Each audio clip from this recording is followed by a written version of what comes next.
Soccer Duel, Chapter 1. Remy Harding was running as fast as he could. He was panting, his heart pounding in his ears as he whizzed by the houses and trees on the way to Woodman Field. He was late for his Saturday morning soccer game. He had never been late before. There must have been a blackout overnight, because his alarm clock had been blinking 12 o'clock when he woke up.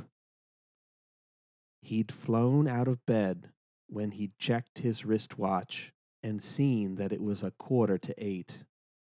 He had an 8 o'clock game. His mom was sleeping. Normally, she would have been on her way to work at the real estate agency. Saturdays were big days showing houses to prospective buyers. But she'd come down with some kind of virus and had called last night to say she wouldn't be in today. Rennie had thought about waking her up and asking her to drive him, but he knew she needed to stay in bed and rest. Besides, Woodman Field was only 5 blocks away, and by the time she got up and dressed, he figured, he could have been there and back. So he just put on his uniform and ran out the door, full speed. He pulled up for a breather just a block short of the field. From here, he could see that the game hadn't started yet. Rennie blew out a relieved breath. The teams were still warming up. He hadn't missed the opening whistle. "I don't know why you bother running. You're only going to ride the bench anyway," came a familiar voice.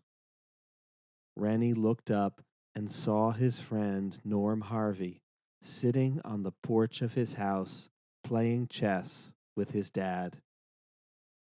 "You never know," Rennie said, still huffing and puffing, his hands on his hips. "Today might be my big chance." "Give me a break," Norm said, rolling his eyes. "When do you ever get to play more than 10 minutes a game? That's not much time to make an impression on your coach." Rennie scowled.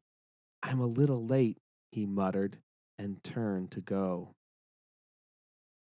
Norm Harvey had been his best friend in Crestmont when Rennie and his mom had moved from Haverford in October. Norm had befriended him at a low point in his life. In fact, he'd been Rennie's only friend for months. But now it was spring, and thanks to soccer, Rennie had started to make other friends, ones he had more in common with. He and Norm had drifted apart lately. It suddenly occurred to Rennie that maybe Norm was feeling bad about that.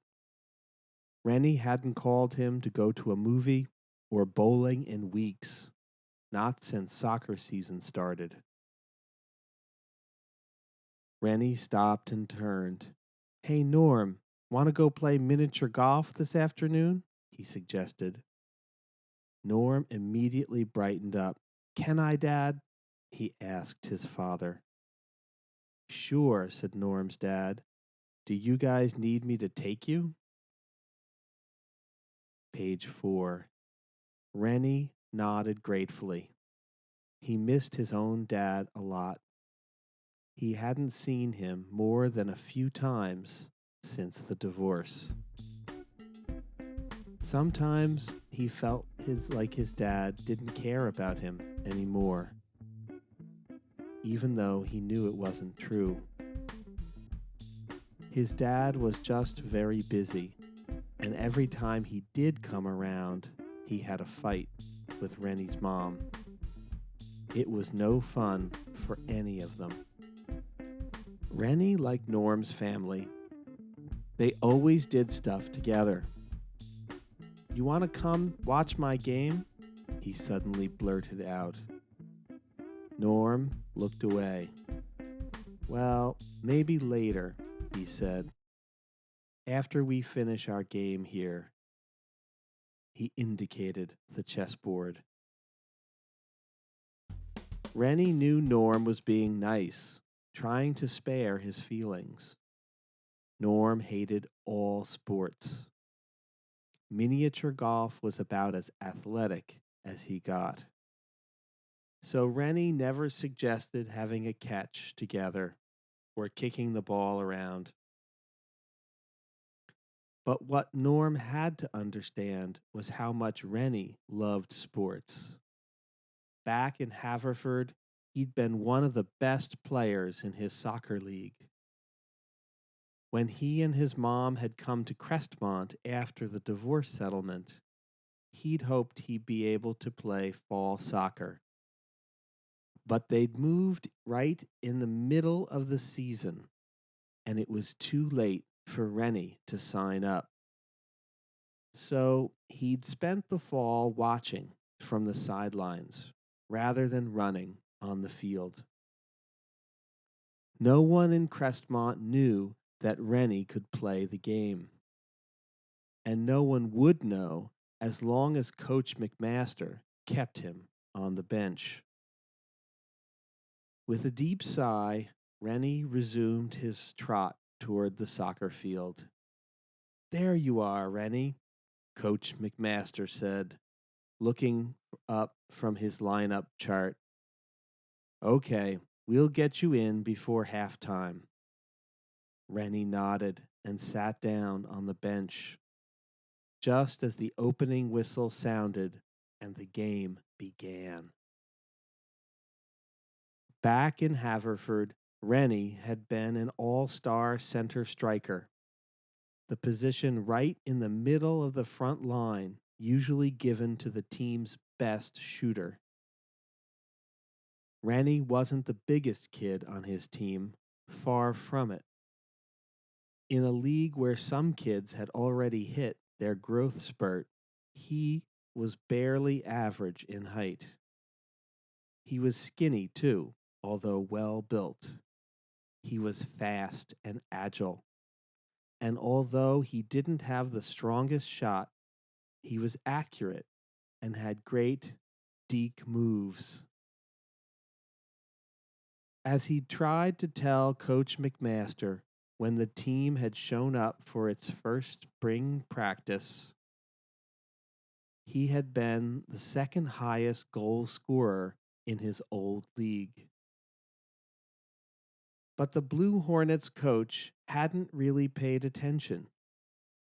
He had his team from the fall league back again, and he wasn't going to sit any of them down in favor of some new kid. So Rennie had started the season on the bench, waiting for his chance. Now, 3/4 through the season, he was still sitting out most games. When he did get in, he never got to play center striker. Never.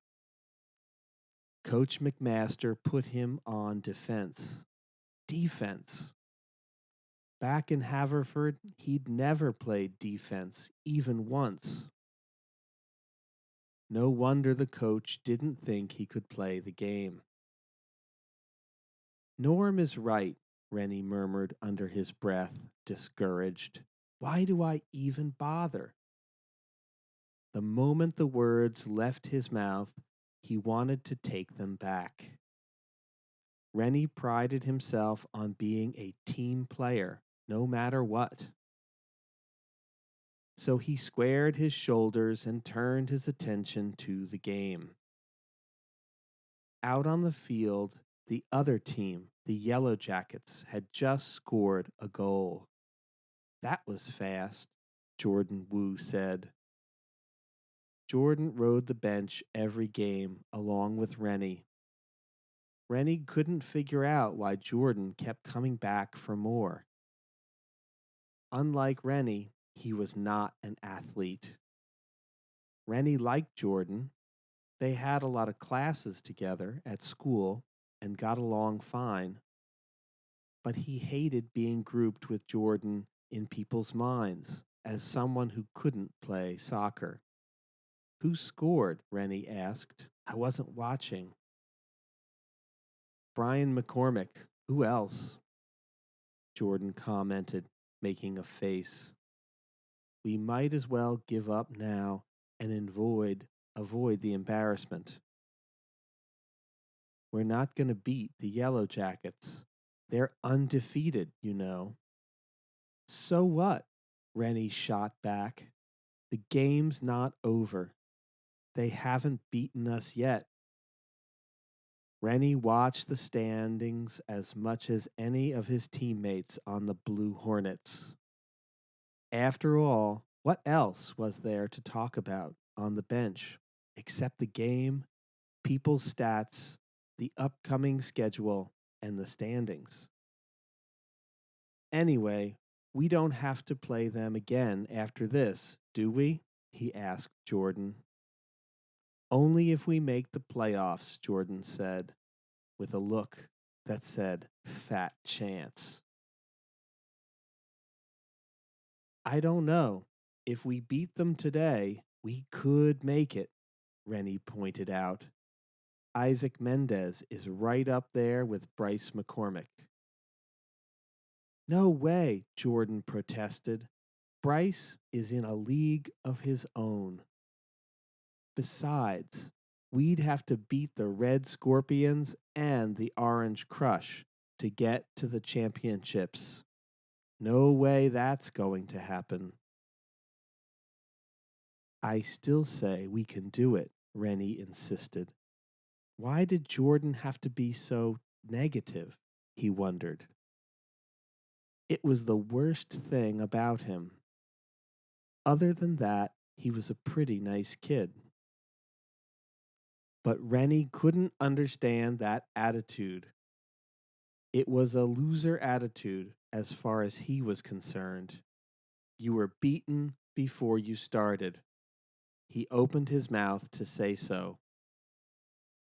At that instant, a roar went up from the other side of the field as Bryce McCormick scored again.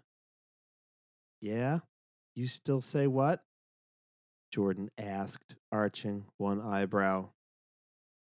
Rennie looked away, focusing on the game instead of Jordan and his sarcastic remarks. Play had resumed. The Blue Hornets were on the defensive now, scrambling to regroup. 2 or 3 of them wanted to hover around Bryce McCormick all the time, even though it meant they were way out of position and that other Yellow Jackets were unguarded. But Bryce McCormick didn't seem to notice the defenders or need his teammates at all. Like a one-man team, he kept possession of the ball, dribbling masterfully, weaving in and out among the defenders while advancing toward the Blue Hornets' goal. Rennie looked on in admiration. Bryce was an amazing player. Rennie wondered if he could ever be that good. Bryce got off a good shot, but it bounced off the post and into the goalie's arms. The goalie, Chuck Mathis, kicked it back out to the midfield, where the Hornets midfielder, Travis Blumenthal, was waiting for it. He quickly kicked it forward to Isaac Mendez, the Hornets' center striker, who raced upfield. With only one defenseman and the goalie to beat, it looked as if he might have a chance to even the score. Isaac tried to deke as the sole defender leaped forward. But one of the defender's feet snagged Isaac, tripping him up. Isaac landed hard, his ankle twisted in an unnatural position. Isaac yelled in pain. The whistle blew, and a half-dozen adults rushed onto the field. Anyone watching could see that this was a serious injury. Rennie stood up but made no move. He was horrified by what he had just seen. The ankle had to be broken. There was no doubt about it. He sat back down slowly and rested his head in his hands. He was suddenly queasy, imagining how Isaac Mendez must have felt at the instant he hit the turf. Slowly, Isaac was taken off the field and lifted into a waiting car. As Rennie watched the car pull out of the parking lot, he felt a hand on his shoulder and looked up to see Coach McMaster staring down at him. "You ready to go in?" he asked Rennie. "Me?" Rennie replied, surprised. "What about John Singleman?" he asked, referring to the team's second stringer. "Gone for the weekend with his family," the coach said. "Didn't you notice he wasn't here?" Rennie shook his head dumbly. He hadn't noticed, and now he was going into the game as center striker. Rennie felt a wave of happiness come over him, followed immediately by a sharp pang of guilt. Isaac Mendez was hurt, maybe badly. Rennie had no right to be happy about it. Still, he knew this was his big chance, the moment he'd been waiting for all season. "I asked if you were ready," the coach reminded him. Rennie took a deep breath and nodded. "I'm ready," he said, looking Coach McMaster in the eye. The coach gave him a little shove, sending him out onto the field. "Come on, Hornets," he shouted. "Do it for Isaac." The Blue Hornets let out a cheer and took their positions. The ref blew his whistle, and the game was on again. Chapter 2, page 12. "Who's that kid?" Bryce McCormick wanted to know. He paced the sidelines like a caged lion. "I don't know," Eric Dornquist said. "One of their subs, I think." "Well, he's running rings around our defense," Bryce complained. "Come on, defense," he yelled, as his teammates tried in vain to stay with the Hornet sub. "Look out, he's gonna score."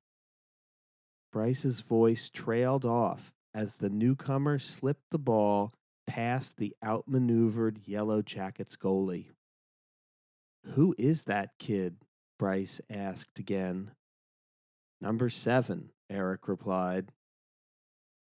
"I can see that," Bryce said with a scowl. "Go over to their bench at halftime and find out, okay?" "Sure," Eric said. "Anything you say, Bryce." Eric knew his teammates were afraid of his temper, and that was fine with him. His occasional flare-ups had helped get them this far, hadn't they? Undefeated, with a record of 6-0. First place, and a lock to make the playoffs if they won just one of their remaining games. That wouldn't be any trouble since most of their opponents were the league's bottom feeders, teams that should be pushovers for the Yellow Jackets. With Isaac Mendez out, the Blue Hornets should have been a pushover too. But who was this new kid they had playing for them? He had to be the fastest player in the whole league.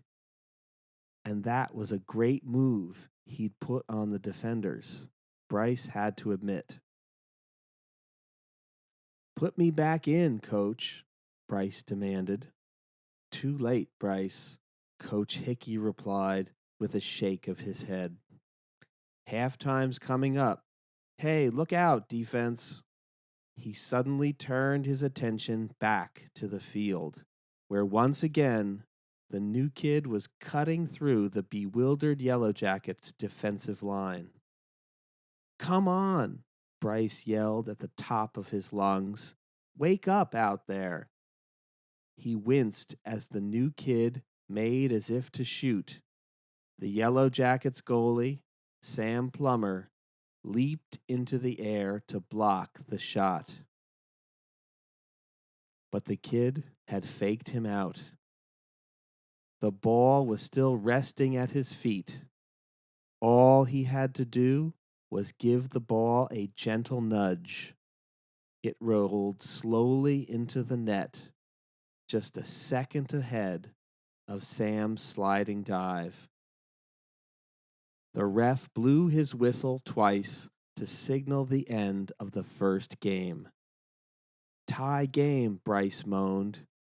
"I told you to put me back in there, Coach."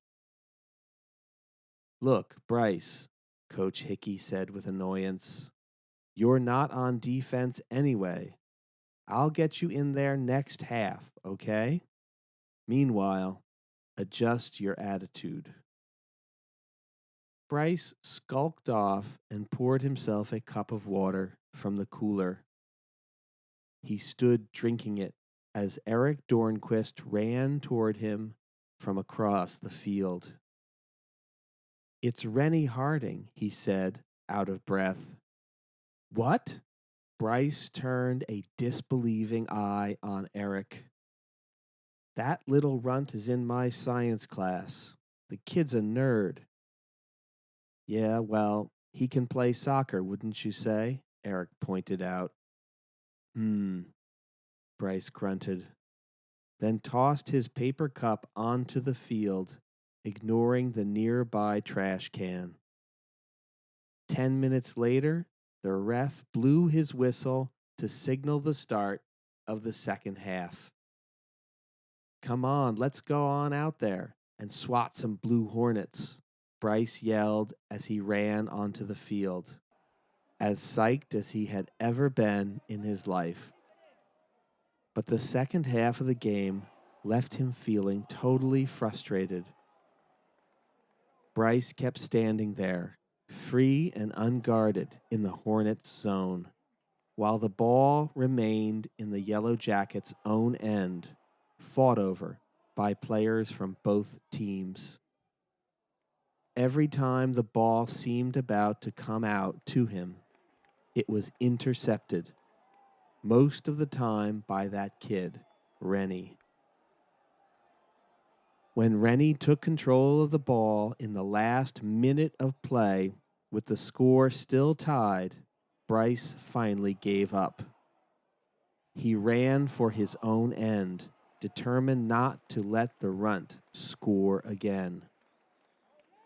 Rennie was dribbling his way around 3 defenders, all of whom looked as if they were rooted to the ground. Bryce came up behind him and cut off his escape route.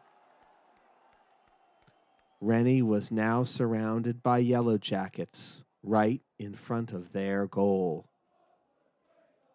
The final whistle was going to blow any second, Bryce thought with satisfaction. No way the kid gets a shot off. It's only a tie, but hey, we can live with that.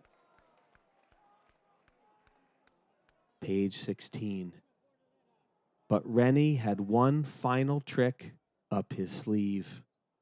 He lifted the ball along his leg with his foot, then hopped up into the air, sending the ball skyward. At the top of its arc, he headed it over the defenders to a surprised Hornets forward. The forward managed to get his foot on it, and before anyone knew what was happening, the winning shot was past the goalie. The whistle had blown, ending the game, and Rennie's blue-shirted teammates were mobbing him, whooping and hollering. Bryce cursed to himself, blinking back tears of rage and humiliation. Finding the ball rolling slowly toward him, he wound up his leg and kicked it so far into the woods surrounding the field that no one would ever find it. It was his team's first defeat, and it had come at the hands of some scrub nobody'd even paid attention to before. Bryce gritted his teeth and stared at Rennie, who was being lifted onto his cheering teammates' shoulders. "You got lucky this game, kid," he murmured under his breath. "I'm going to figure you out. Nobody beats Bryce McCormick on a soccer field. Nobody." Chapter 3, page 17, Soccer Duel. Soccer is exactly like chess. Well, sort of. Remy tried to explain to Norm as the two boys walked down Jermyn Street on their way to Conroy's luncheonette. It was a bright, sunny afternoon. It had been hot playing miniature golf, making them thirsty for Conroy's ice cream sodas, the best in the whole county. "What do you mean it's like chess?" Norm retorted. "I'm outraged. This is a total insult to the thousands of grandmasters over thousands of years whose collective wisdom goes into every move Kasparov makes." "Who?" "The chess champion of the world, duh," Norm said. "Everyone in the world knows Kasparov." "No, Norm, everyone in the world does not know Kasparov. Everyone in the world knows Maradona, Mia Hamm, Manchester United, the World Cup, soccer, the world's #1 sport. That everyone knows. So say you. When history looks back, it will conclude that the sports of the brain were definitely cooler than sports of the body," Norm said with a fake British accent, and both boys cracked up. That was the thing Rennie liked best about Norm, his sense of humor. Being a brain and not an athlete meant Norm was a target for bullies. Rennie knew Norm's wit was a useful weapon against them. By the time other kids got through laughing, they mostly didn't feel like teasing Norm anymore. "Ah, we're here," Norm said as they walked into the air-conditioned coolness of Conroy's. Rennie led the way to the bar, and they plunked down on a pair of red rotating stools. "What'll it be?" asked Conroy, a big bald man with a fringe of white hair and a walrus mustache. Rennie didn't know if Conroy was his first or last name. Everyone just called him Conroy. Conroy's place was more than a luncheonette. It was a piece of the past. It sold old-fashioned candy by the pound and served homemade ice cream. On the back wall was a huge painting of a farm that made it seem as if you were looking out the front windows of a farmhouse, watching cows munching on grass and chickens pecking the ground. 2 ice cream sodas, Choco Van, Rennie said. The usual, huh? Conroy said with a laugh. He got busy making their sodas. So go on, Norm said. You were saying how soccer is just like chess. Okay, what I mean is they're both popular all over the world, and they both use strategy. You could say that about a lot of things, Norm pointed out. But I could never be good at soccer. Who said that you had to be good at something to appreciate it? Rennie argued. For instance, that second goal I scored today. Oh boy, here we go again, Norm interrupted. You score a couple of goals, and now I have to hear about it forever. No, go ahead. I insist. It's all so fascinating. Rennie frowned. Norm didn't realize what a big day this had been for him. All season, I've been sitting on the bench, Norm. You ought to know what that feels like. Oh, I do, Norm said. That's why I don't play soccer. Useless, Rennie realized. Norm was never going to get it about soccer. Too bad. If he really understood the game, he'd see that you had to think ahead, to anticipate your opponent's next move and outmaneuver the other guy, just like in chess. Conroy put their ice cream sodas in front of them.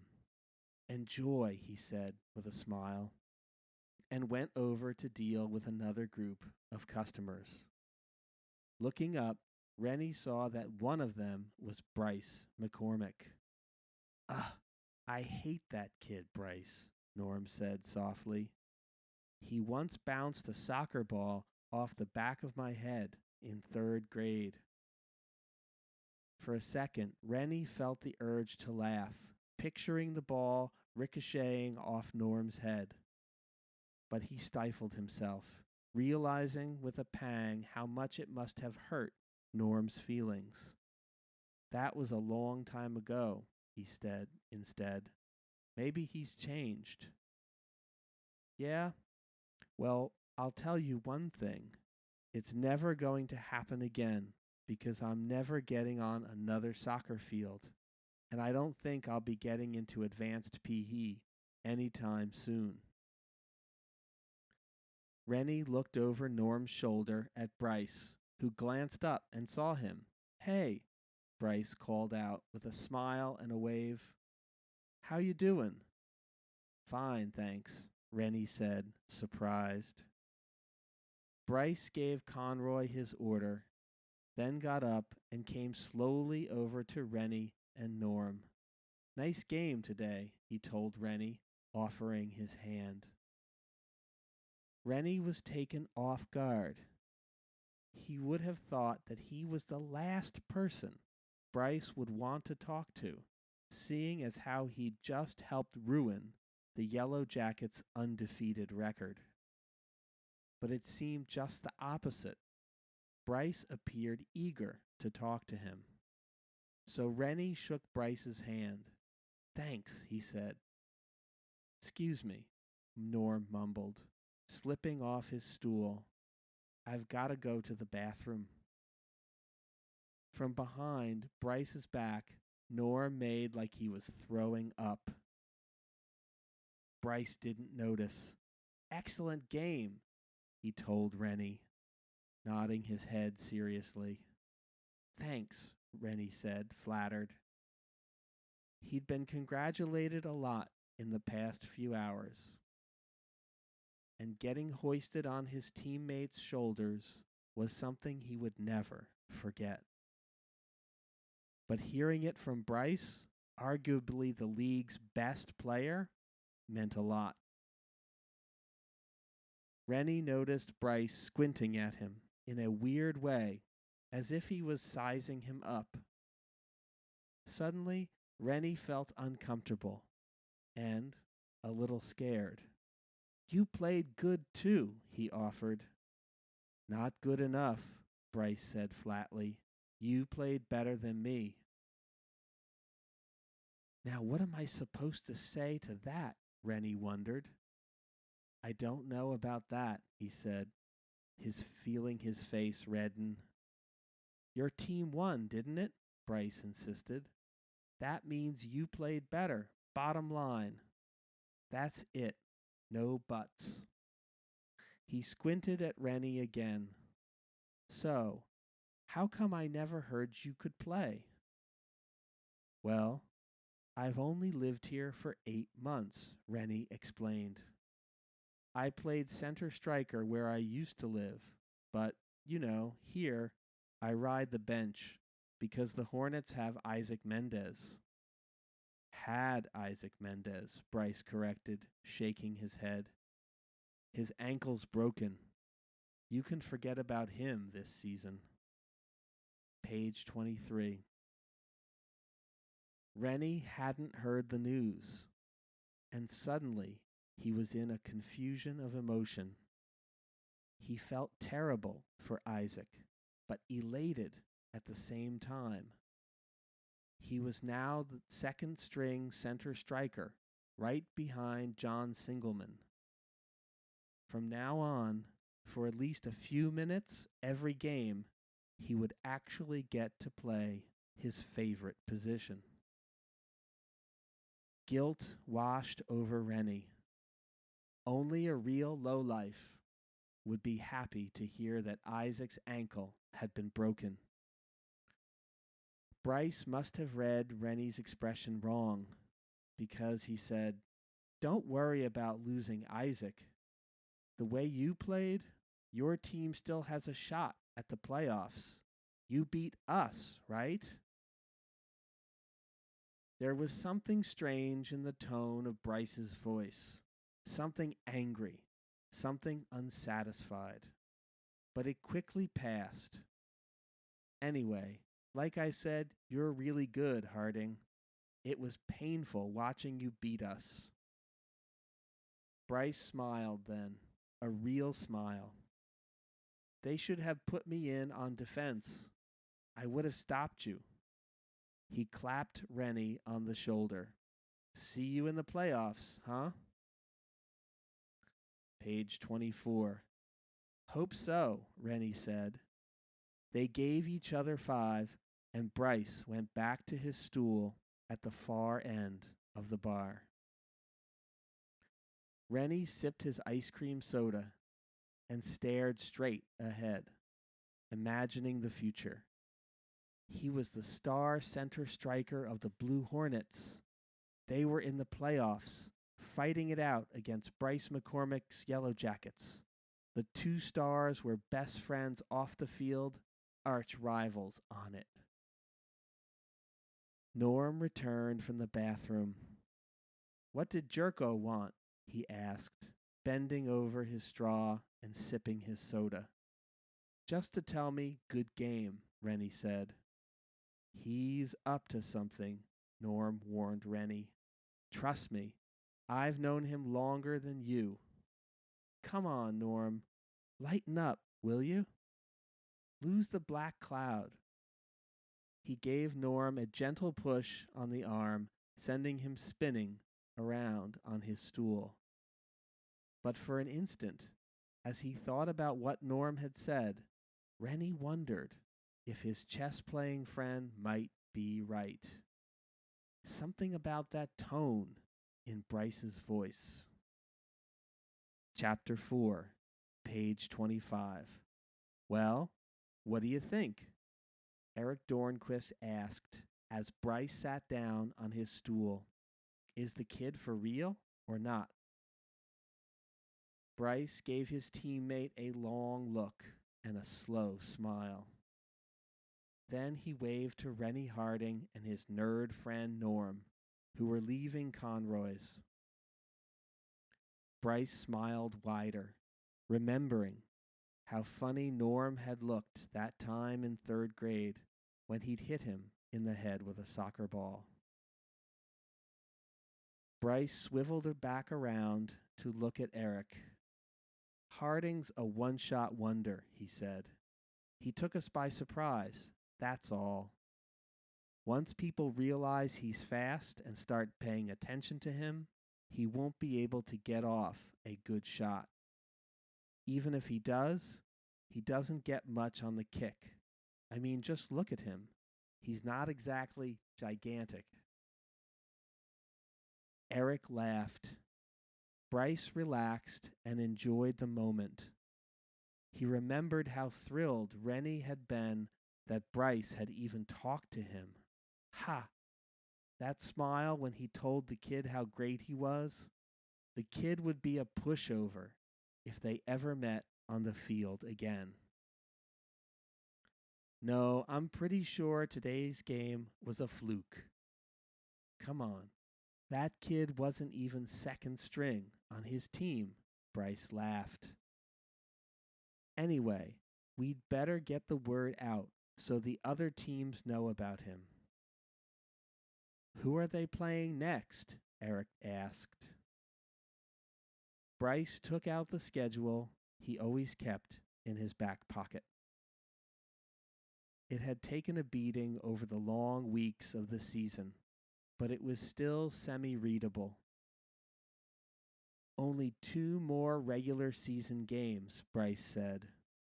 They play the Red Scorpions and the Orange Crush. The sly smile broke out on his face again. No way they make the playoffs. They have to beat both those teams, and there is no possible way now that Isaac Mendez is out for the season.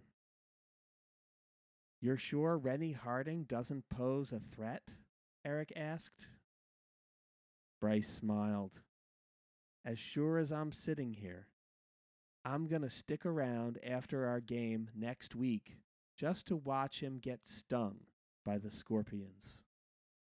Yeah, I'm going to enjoy seeing that.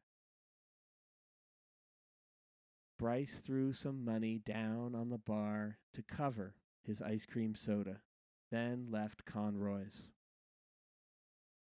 It was time to head back home. He had some phone calls to make. Hey, McCormick!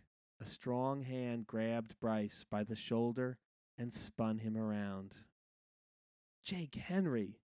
Bryce shook hands with the Crestmont High School's all-star goalie. Jake was only a sophomore, but he was already starting for the varsity squad and was on his way to being all-county. Listen, who are you playing next week? The Blackjacks, Bryce told him. We'll mop the floor with them. Why? You'd better play good, dude, 'cause Coach Harrelson is gonna be there. Coach Harrelson? Bryce straightened up, paying close attention now. He's coming to see the town league games? He's scouting for this fall's junior varsity squad, and I told him to watch out for you. Said you were center striker material. Bryce felt his heart hammering. He grinned from ear to ear, proud as he could be. Thanks, he said to Jake. De nada, Jake said.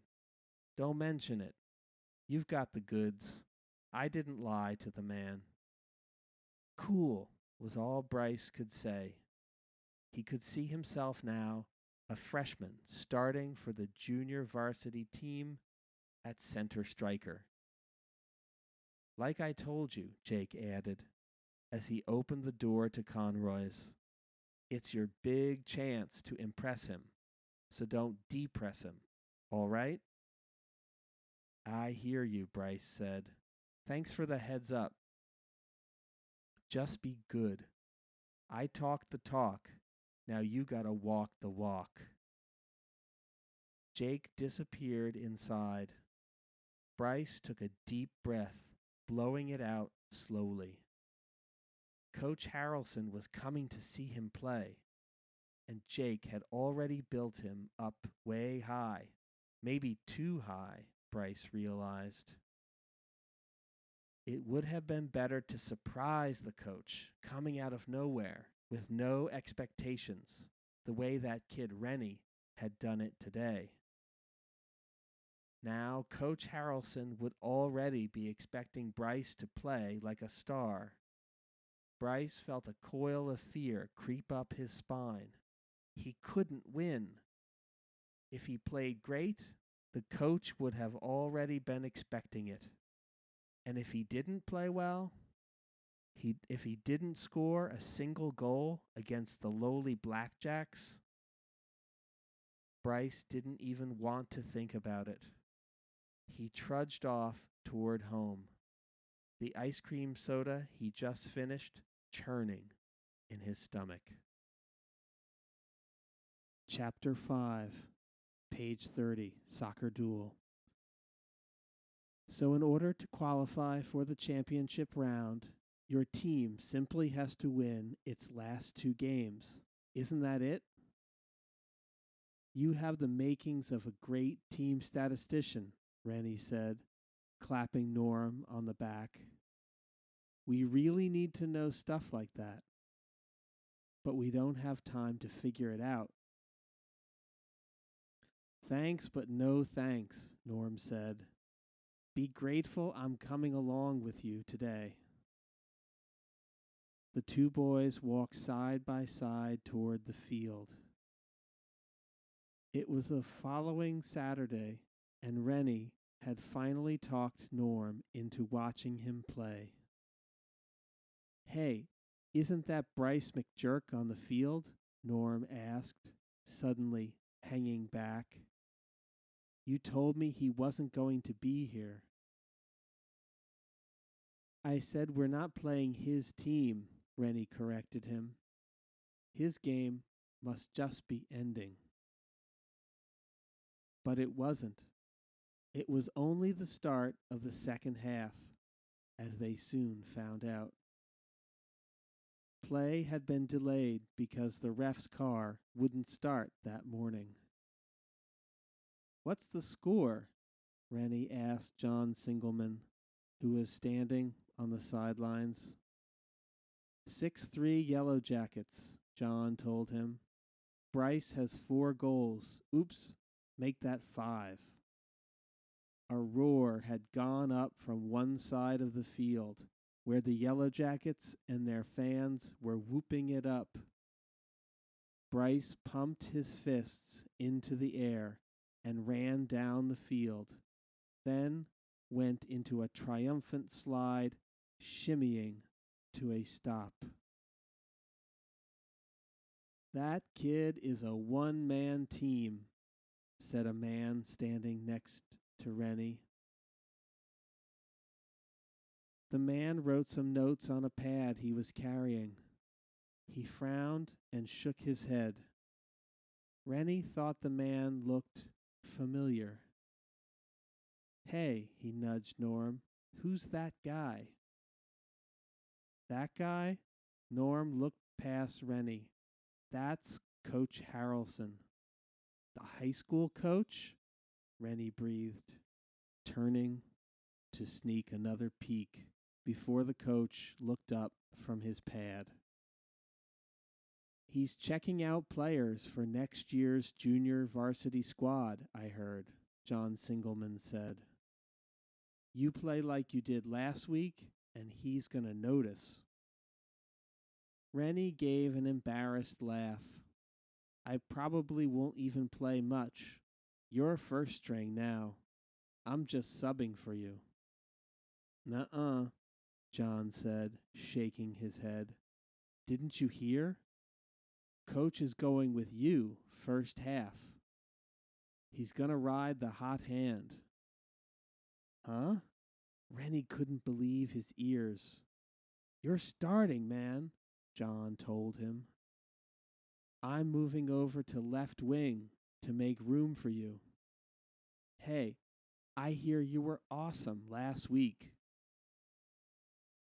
Rennie still couldn't believe he was starting. If only his mom or his dad were here. He looked again at Coach Harrelson. He said Brian McCormick was a one-man team, he said to John Singleman. Well, he is, John acknowledged. That kid is good. Trouble is, he knows it. Get what I mean? I get what you mean, Norm broke in. Page 33. Rennie was too preoccupied to react to Norm's comment. He was starting at center striker today.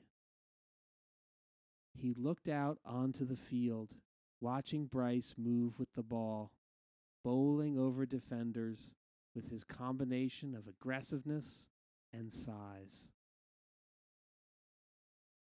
I could never be as good as him, Rennie murmured under his breath. Plus, he's got that killer shot. As if to punctuate Rennie's thought, Bryce put a monster shot past the goalie's left shoulder for his 6th goal of the game. Rennie knew that his own strengths were his speed, his moves, and his ability to think ahead and be in the right place. Those were all good things, but could they substitute for size, aggressiveness, and a killer shot? Rennie looked at Coach Harrelson, who was writing in his book again, shaking his head and frowning. He can't believe how good Bryce is, Rennie whispered, awestruck. Who could believe it? And Bryce is having the game of his life besides. Rennie sighed, wishing he were bigger, meaner, more of a banger, more like Bryce. It would have been nice to be the one Coach Harrelson wrote about in his little scouting book. Page 34, Chapter 6. Bryce stood on the sidelines at the end of the game. He should have been celebrating, but instead he was feeling confused and a little hurt. He'd scored 6 goals,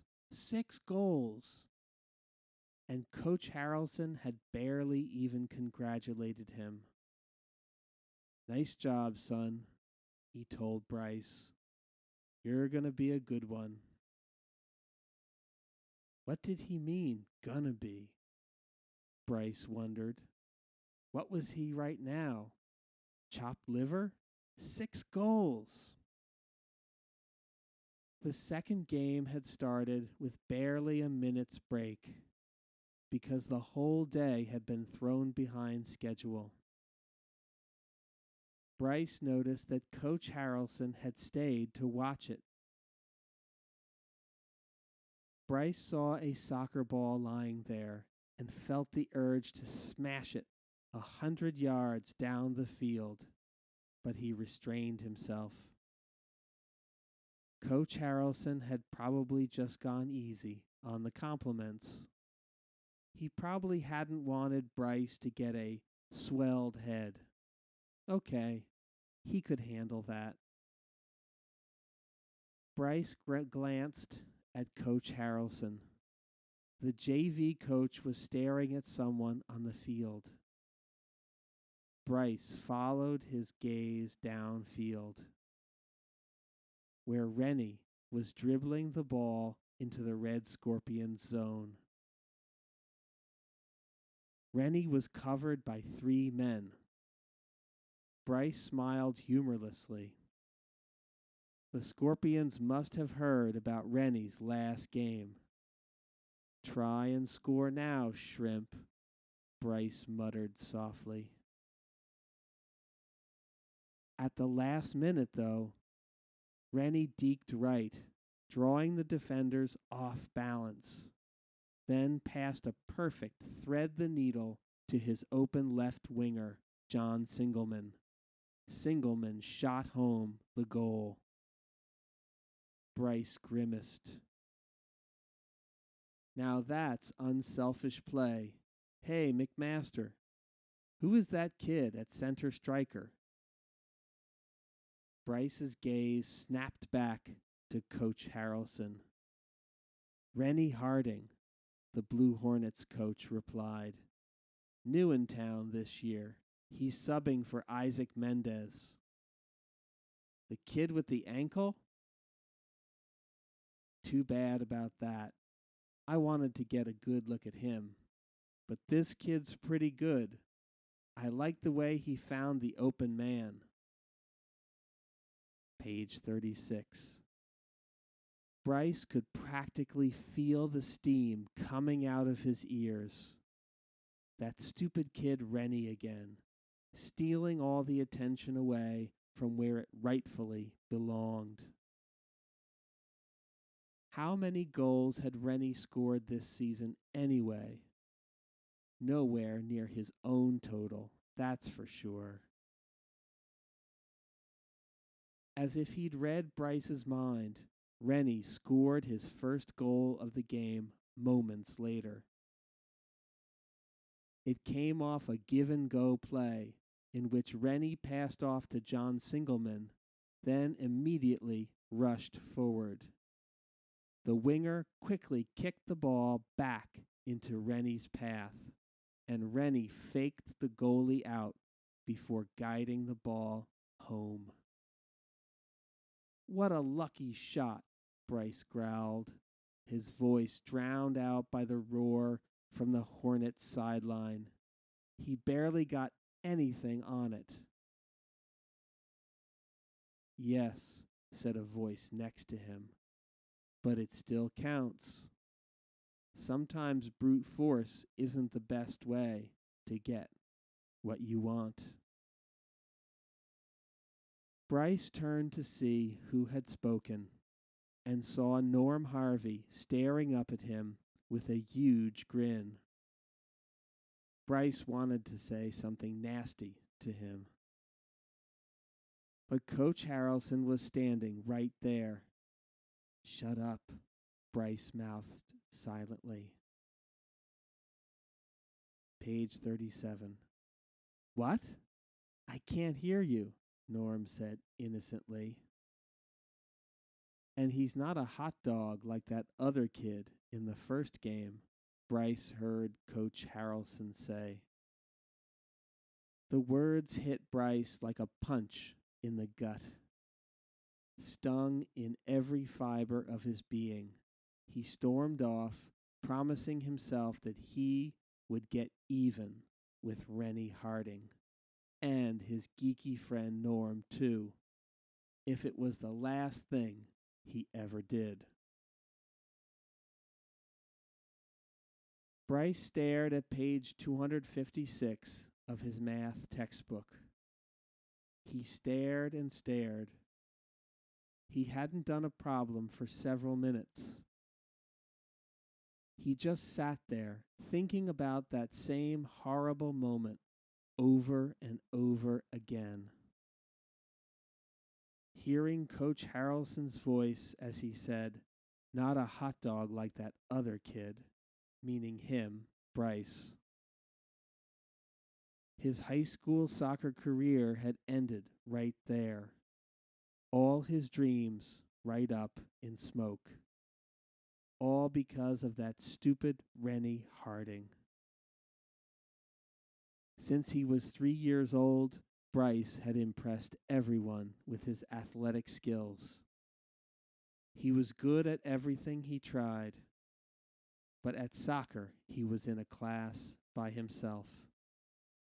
It had always been that way, till now. It hadn't occurred to Bryce that someday he might not be the best anymore. That all the attention he'd always gotten might end up going to someone else. Now it was Rennie Harding who would be the new high school soccer sensation. Bryce would be nothing, a substitute, a lowly second-string scrub. His eyes came back into focus at the sound of his mother's voice. "Bryce," she called from upstairs. "It's 9:30. How about getting up to bed, huh?" "Soon," Bryce heard himself say. He forced himself to concentrate on his homework until he'd finished it. Then he went up to bed and lay there in the dark, picturing that same moment over and over and over again. There had to be a way out of this nightmare, a way to make sure he would still be the best. At lunch period the next day, Bryce sat down next to Turk Walters. "Hey, Turk," he said, "I've been looking all over for you." "I'm not too hard to find," Turk said. It was the truth, all right. He was at least 6'2", with the build of a wrestler, and bright red hair. He played defense for the Orange Crush. Turk wasn't exactly Sir Speedy, but he was big and aggressive, and a scary force on the soccer field, which was exactly why Bryce had sought him out. "I wanted to talk to you about something." "I'm listening." Turk stuffed half a tuna salad sandwich into his mouth. He started chewing, and the bulge in his cheeks was so big it was hard for Bryce to concentrate. "Hmm?" Turk said, motioning for Bryce to go ahead. You know how you guys are playing the Blue Hornets this Sunday?" Turk nodded yes. "You know that kid Rennie Harding, who's filling in for Isaac Mendez at center striker?" Turk said, giving a "what about him" motion. "I just wanted to clue you in about him, because I know if you guys beat them, you go to the playoffs instead of them. And you know I want you and me to meet for the trophy, man." Turk's eyes bugged excitedly, and he gave a vigorous nod. He said. "Okay, so this kid Rennie, I don't know if you ever seen him. He's a little runty kid, about this high and kind of skinny. You could whip him in 2 seconds." Turk laughed, losing a crumb or two of his sandwich, and nodded again. He finally swallowed his food and wiped his mouth on his sleeve. "Or I could just sit on him," he said, chuckling again, and sending a spit shower into the air. Bryce wiped off his face with a napkin and tried to forget what he was wiping.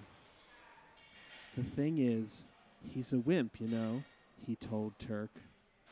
"If you foul him hard a couple of times right at the start, he'll get all shook up. You scare him, he's meat. Got it?" "Oh, I got it, all right," Turk said, slapping Bryce 5. "I'm going to send him to intensive care. That kid is toast. Come down on Sunday and watch me whip him." Bryce smiled, getting up. "I wouldn't miss it for anything," he said. "See you there, and see you in the playoffs." He left Turk sitting with the rest of his lunch. Good. He'd done what he could. He'd planted the seed. Now it was up to Turk Walters to do an orange crush on Rennie Harding. Chapter 7, page 41. 2 days after the victory over the Scorpions, Rennie still smiled whenever he thought about the game. Only one thing interfered with his good mood: his parents. When he'd returned home on Sunday after the game, he'd called his mom at work to tell her the good news. He knew she was proud of him, but she'd been on her car phone, so she hadn't been able to talk much. Longing to tell someone else about the game, Rennie called his father. When he got the answering machine, he sighed and left a message asking his father to call him back as soon as he could. His father did call back, but not until dinner time. His mother answered the phone. She was tired from working, and the tone in her voice was snappish. The very tone his father had complained endlessly about in the months before the divorce. "He's eating dinner right now," his mother said. Rennie looked up from his empty plate. "Why are you calling?" Her brow furrowed as she listened. "Oh, he called you, did he?" She cast a sidelong glance at Rennie. "Well, of course he'd have to call you, since you never call him first." There was a long pause during which her mouth got tighter and tighter. Finally, she said curtly, "You tell him yourself." She handed the phone to Rennie. Hi, Dad. Thanks for calling back," Rennie said. "I wanted to tell you about my game today." His mother picked up his plate and busied herself at the sink. Rennie could tell she was steaming mad about something, but he was too eager to tell his dad about the game to take much notice. He recapped it as best he could. He tried not to make his role come off as too important, but he had been the only one to score, so he had to mention that, didn't he? His father congratulated him enthusiastically, then paused. Rennie remembered that there was something his father wanted to tell him. Something bad, he guessed. Correctly, as it turned out. "Listen, Rennie," his father said, his voice full of apology. "I know I promised to join you on the trail cleanup project this Saturday, but I can't be there after all. I have to go out of town on business, but I'll make it up to you soon, okay?" Out of town on business. Rennie's mom had hated the amount of time his dad was away. Now Rennie could see her point, but he knew it was useless to say anything, so he just mumbled that he understood. "I'll see you soon, though, right, Dad?" he added, trying not to see how his mother's back stiffened. "You bet," his dad replied. "As soon as I can. See you, Rennie." And with that, his father hung up. Rennie returned the phone to its cradle and slumped back into his chair. His mother turned from the sink and sat with him. She didn't look angry anymore, just tired, as if the brief conversation with her ex-husband had taken the last bit of energy from her. Page 44. Rennie, I'm sorry about the trail cleanup project. I wish I could join you, but I have to host an open house that day. She stroked his hair gently. Rennie smiled. That's okay, Mom. I know some other people who are doing the trail project, so I'll have fun anyway. He didn't add that he might be the only one without a parent there. In fact, that was the only reason he'd signed up in the first place, to spend some time with his dad. Now he'd just have to go by himself and hope someone else showed up alone.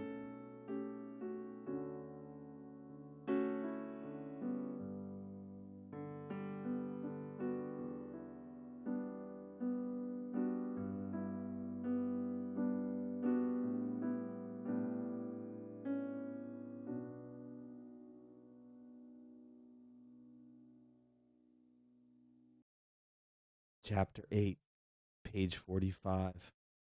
It was funny, but his conversation with Turk hadn't made Bryce feel much better about things. He wasn't consumed by that burning fury anymore. A creeping guilt had taken its place. What would happen if Turk went overboard and really hurt Rennie Harding? Bryce wondered. In a way, it would be his fault, wouldn't it? Turk's comment about intensive care was kind of scary. Oh well, he consoled himself. It was too late to do anything about it now. He'd only told Turk to intimidate Rennie, hadn't he? Or maybe he'd said to hit him with a few hard fouls he couldn't remember anymore. Bryce McCormick! Startled, Bryce came out of his reverie. His teacher, Miss Hasselhoff, was calling his name. Yes, he asked, standing up. You're wanted in the office. Follow this young man. The office? Bryce repeated dumbly. The principal's office, said Miss Hasselhoff meaningfully. Bryce looked at the office monitor. It was Norm Harvey. Follow me, said Norm. I know the way, Bryce said, scowling as he brushed past Norm and out of math class. What are you now, the principal's errand boy? Office squad, Norm explained. It's for extra credit, something you wouldn't know anything about. Shut up, you stupid nerd, Bryce said, grabbing the kid by the shirt. Norm warned him off. I think this is the kind of behavior the principal wants to talk to you about. Uh-oh. Bryce suddenly realized what was happening. That stupid fight he'd had with Chris Brown last week. He'd thought everyone had forgotten about that one. Sure enough, there was Chris, sitting on one of the chairs in the principal's outer office. He sneered at Bryce, but Bryce didn't react. Principal O'Keefe came out, her secretary right behind her. You two boys know why you're here. I have come up with a suitable punishment for you.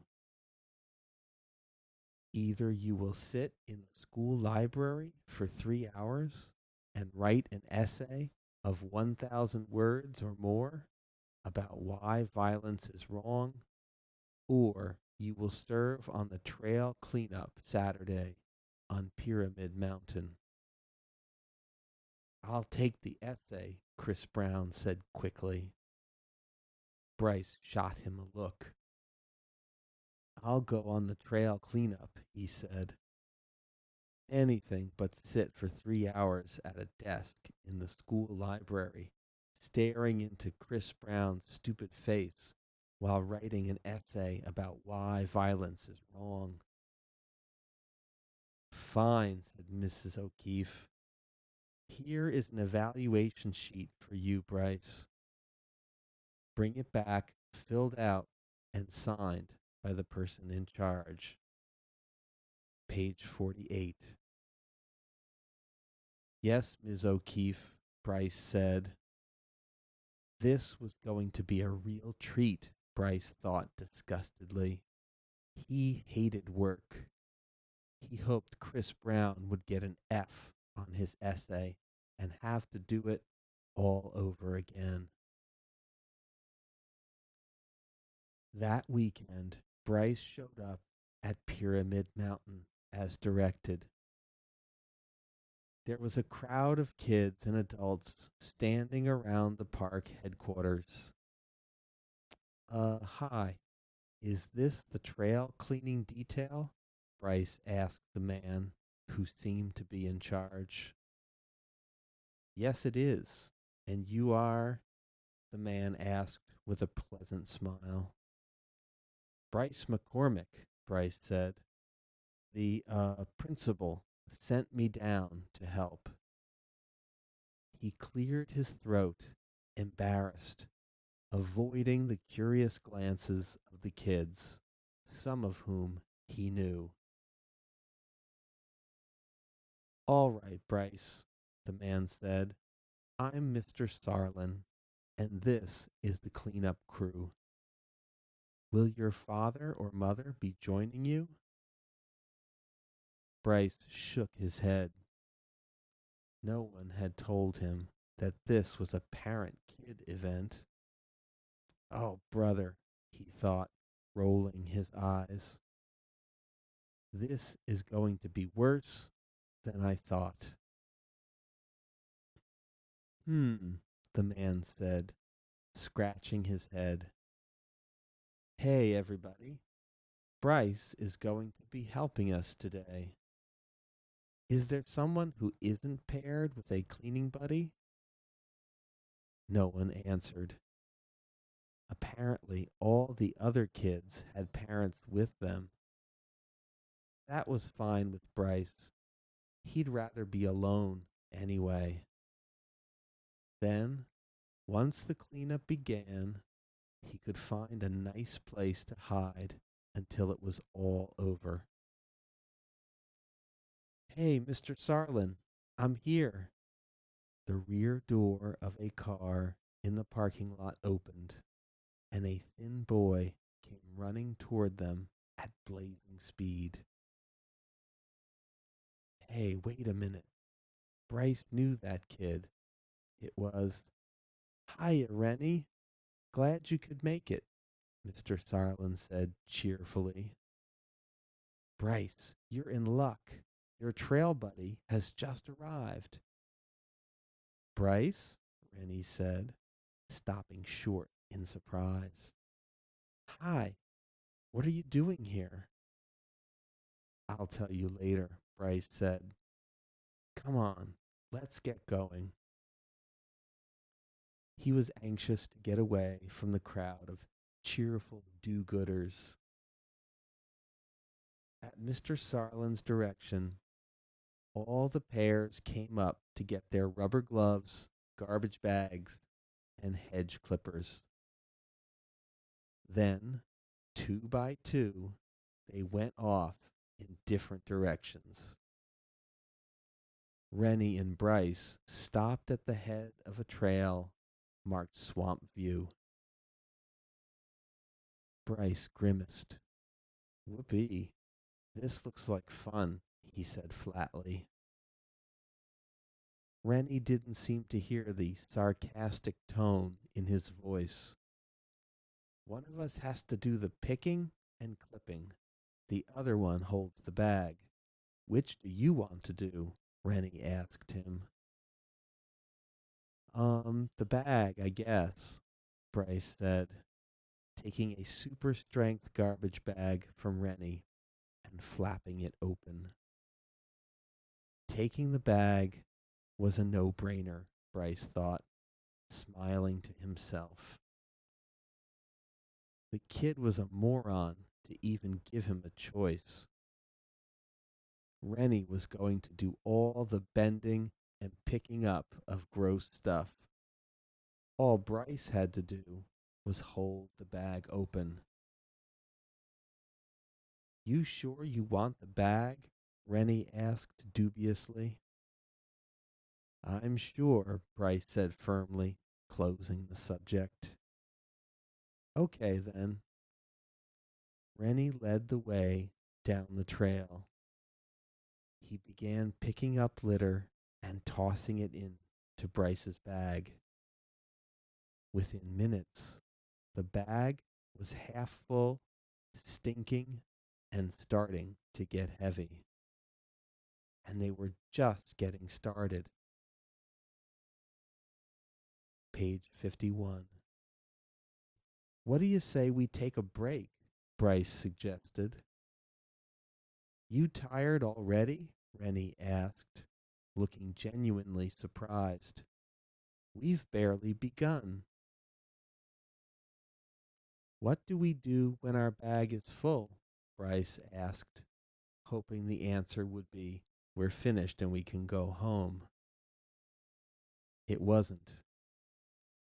Well, when the bag is full, we tie it off and leave it at the head of the trail for the park rangers to pick up later, Rennie replied.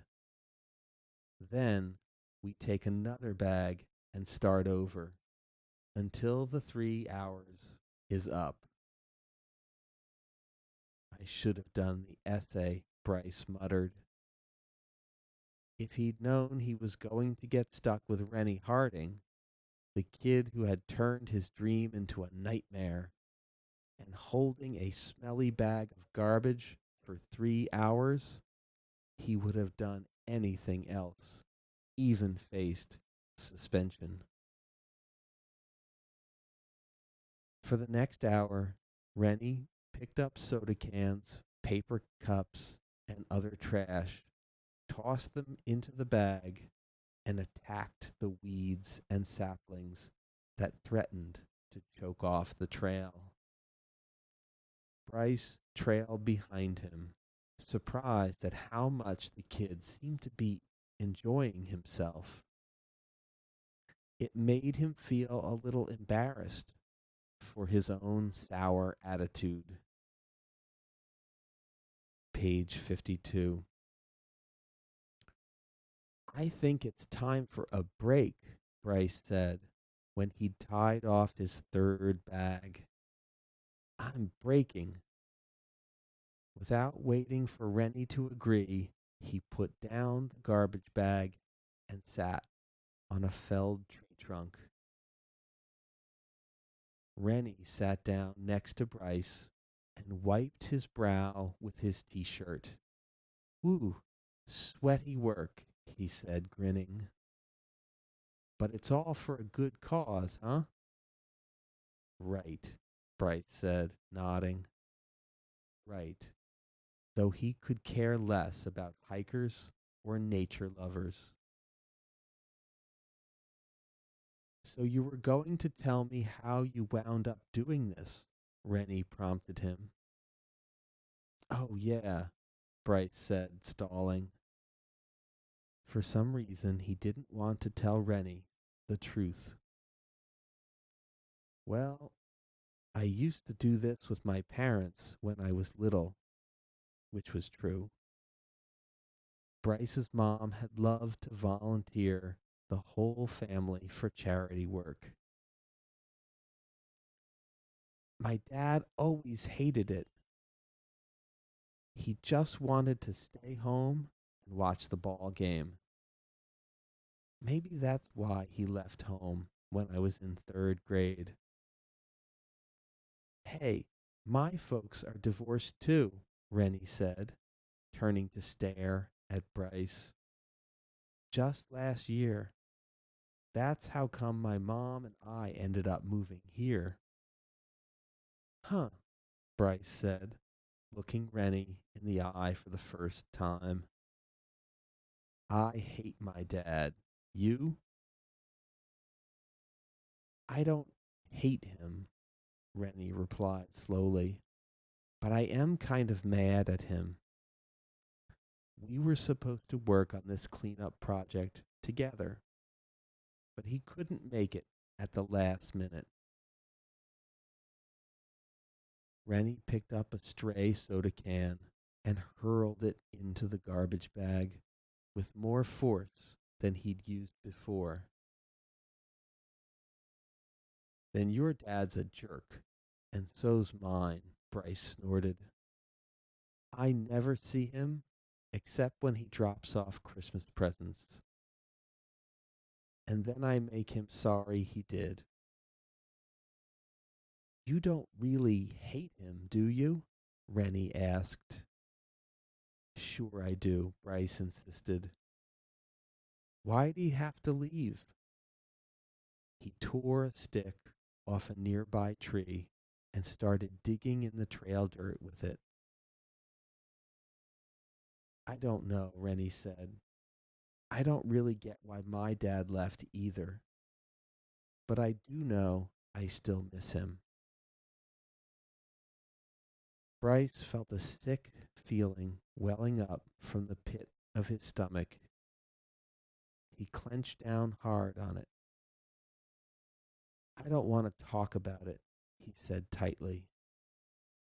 Okay, Rennie said, backing off. The two boys were silent for a while, each brooding over his own thoughts. Well, I bet your dad is proud of you, even if you don't think so, Rennie said finally. You're good at so many sports. Baseball, lacrosse, track, soccer. I saw you in the all-state basketball tournament. You were awesome. Bryce felt a distinct flush of pleasure. Thanks, he said. You saw that? That was way over in Chickasaw. I made my mom take me, Rennie said.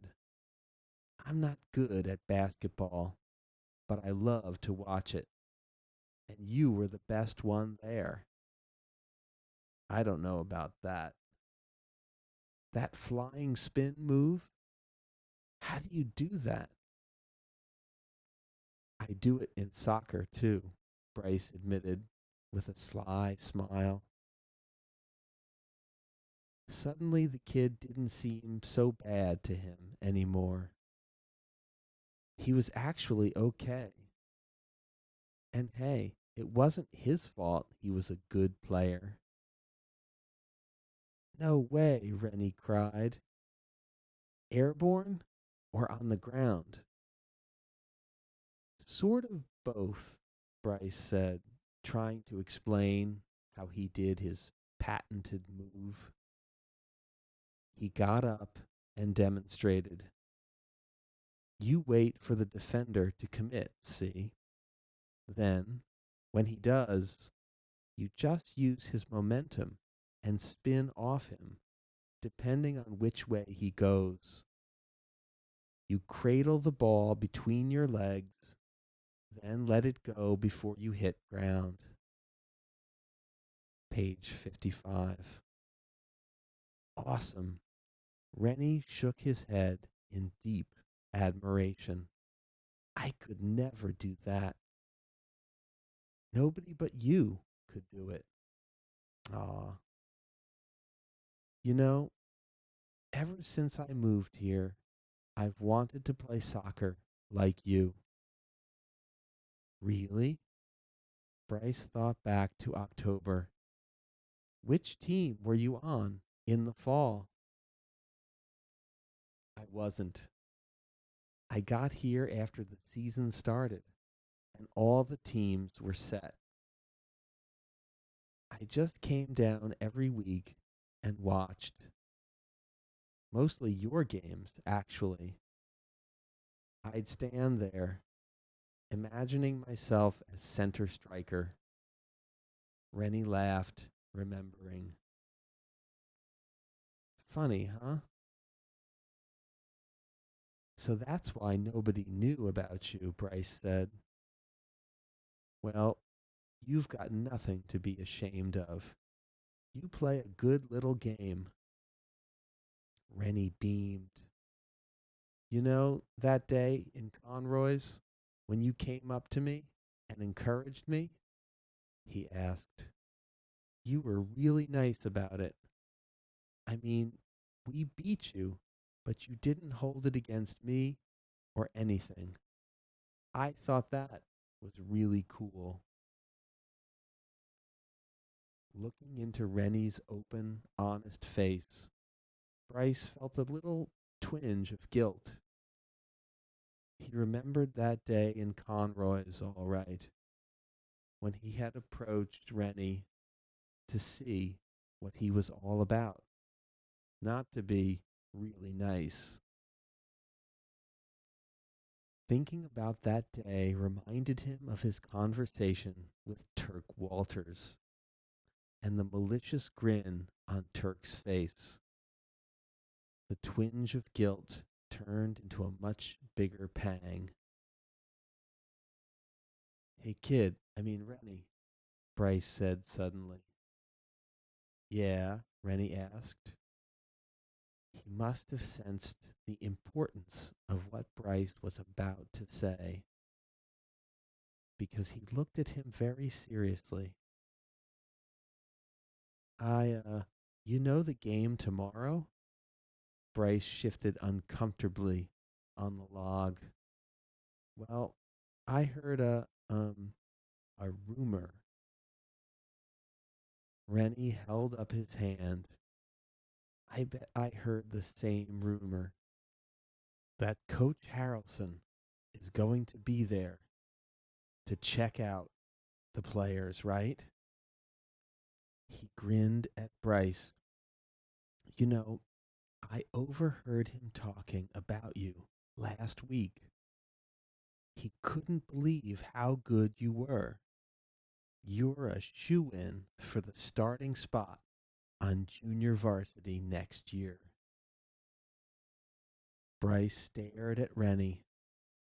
Coach Harrelson had said something that made Rennie think he wanted him, Bryce, to be his center striker. But the coach had also said good, no, make that great things about Rennie's playing. Had Coach Harrelson made up his mind yet? He had at least one more game to watch Rennie. But if the Blue Hornets beat the Orange Crush tomorrow, then it would be Bryce's Yellow Jackets against Rennie's Blue Hornets in the best of 3 championship series. Coach Harrelson would see Rennie play not once, but at least 3 more times. Until recently, Bryce wouldn't have worried about his competition. But now he wasn't so sure he'd come out on top when compared to Rennie. The thought burned him. So was I right? Was that the rumor you heard? Rennie asked. Or was there something else you wanted to tell me? Bryce knew he should warn Rennie about Turk. He knew that Rennie might even get hurt if he didn't. But the thought of having to face Rennie in the championships made him choke on the warning. He couldn't get the words out. He just couldn't. Rennie was still looking at him, waiting. Bryce forced himself to say something. Yeah, that was the rumor, all right. But, do you mind a little advice? In the game, try to be a little more aggressive, you know? You've got to throw yourself at the ball more. I mean, I know you're not big like me, but you still have to act like it sometimes. Or or kids on the other team might try to push you around, intimidate you. Know what I mean? There, Bryce thought. If the kid can't take a hint, too bad.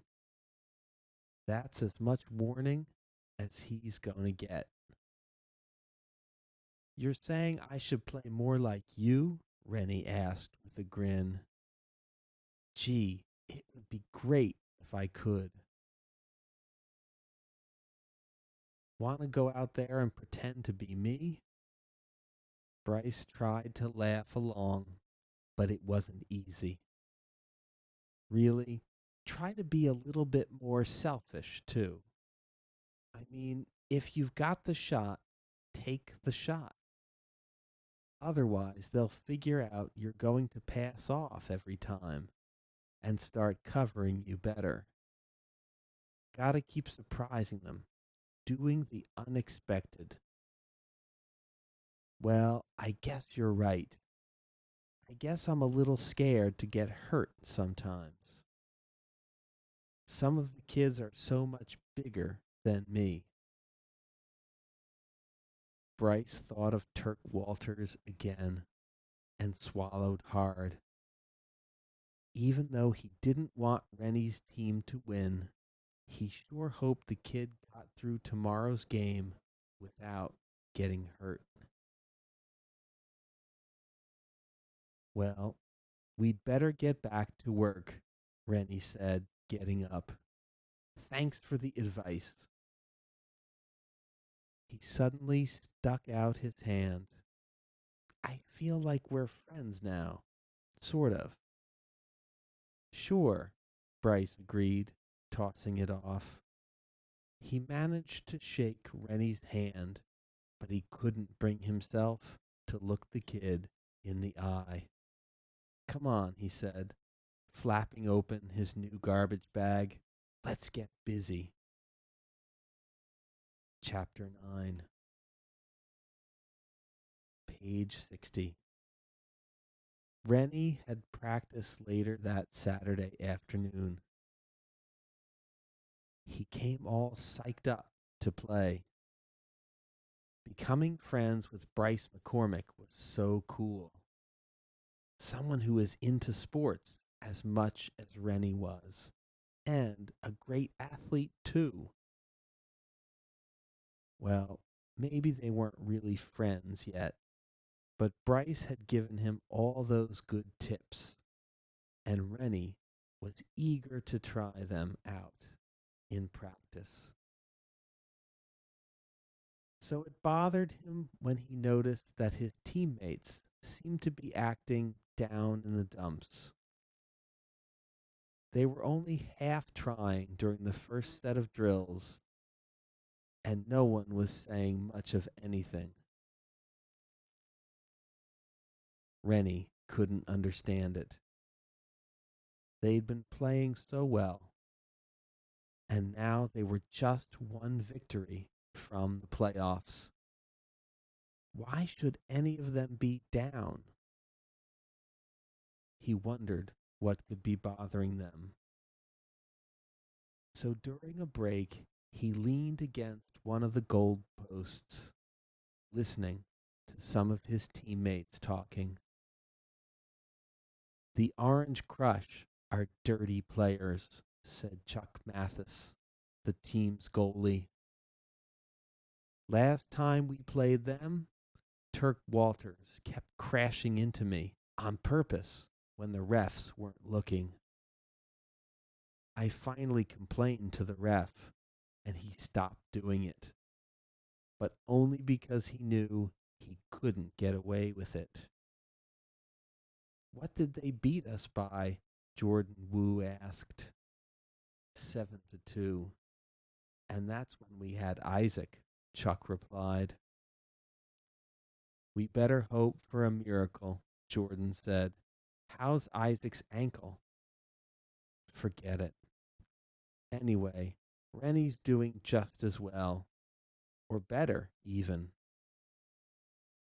Yeah, but Rennie might be a fluke. What's it been, 2 games? He was a sub all season, just like me. Good old Jordan, Rennie thought sourly. Always good for a dark comment. Anyway, what's the use in talking about it? Jordan continued. We're going to get crushed by the crush, unless a miracle happens. Rennie tossed his paper cup into the trash and turned to the 2 boys. You know, you guys are already whipped, he said. Just because they beat us once and they're bigger than us doesn't mean we can't win. We have to win. Otherwise, we're out of the playoffs. Duh, Jordan said. And your point is? My point is we've got to believe we can win, or we can't, Rennie said hotly. We've got to make them scared of us instead of the other way around. Oh, right, Chuck snorted. How do you suggest we do that? Have you seen them? They look like college kids. Well, for one thing, we use our speed advantage. If we stay far away from each other and use long passes, keep them in one-on-one situations, they'll have a hard time keeping up. Yeah, and when they start fouling us, Henry Wilkes asked. The midfielder had come up to them in mid-conversation and now spoke up for the first time. Do some acting. Fall down and scream and grab your arm. Draw the foul, Rennie said. Henry and Chuck looked at each other and grinned. Hey, you know what? That's pretty cool, Henry said. Page 63. And there are other things we can do, Rennie said, warming to his subject. Like what? Chuck asked, interested now. Like, we can force them to play in their own end. Yeah? Sure. What if, first thing, we kick the ball way down in their end, then put pressure on them using our speed advantage?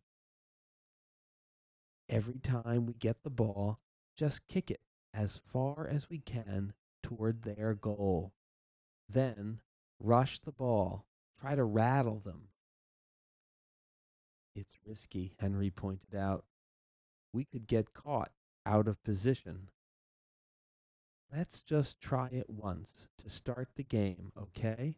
Rennie suggested.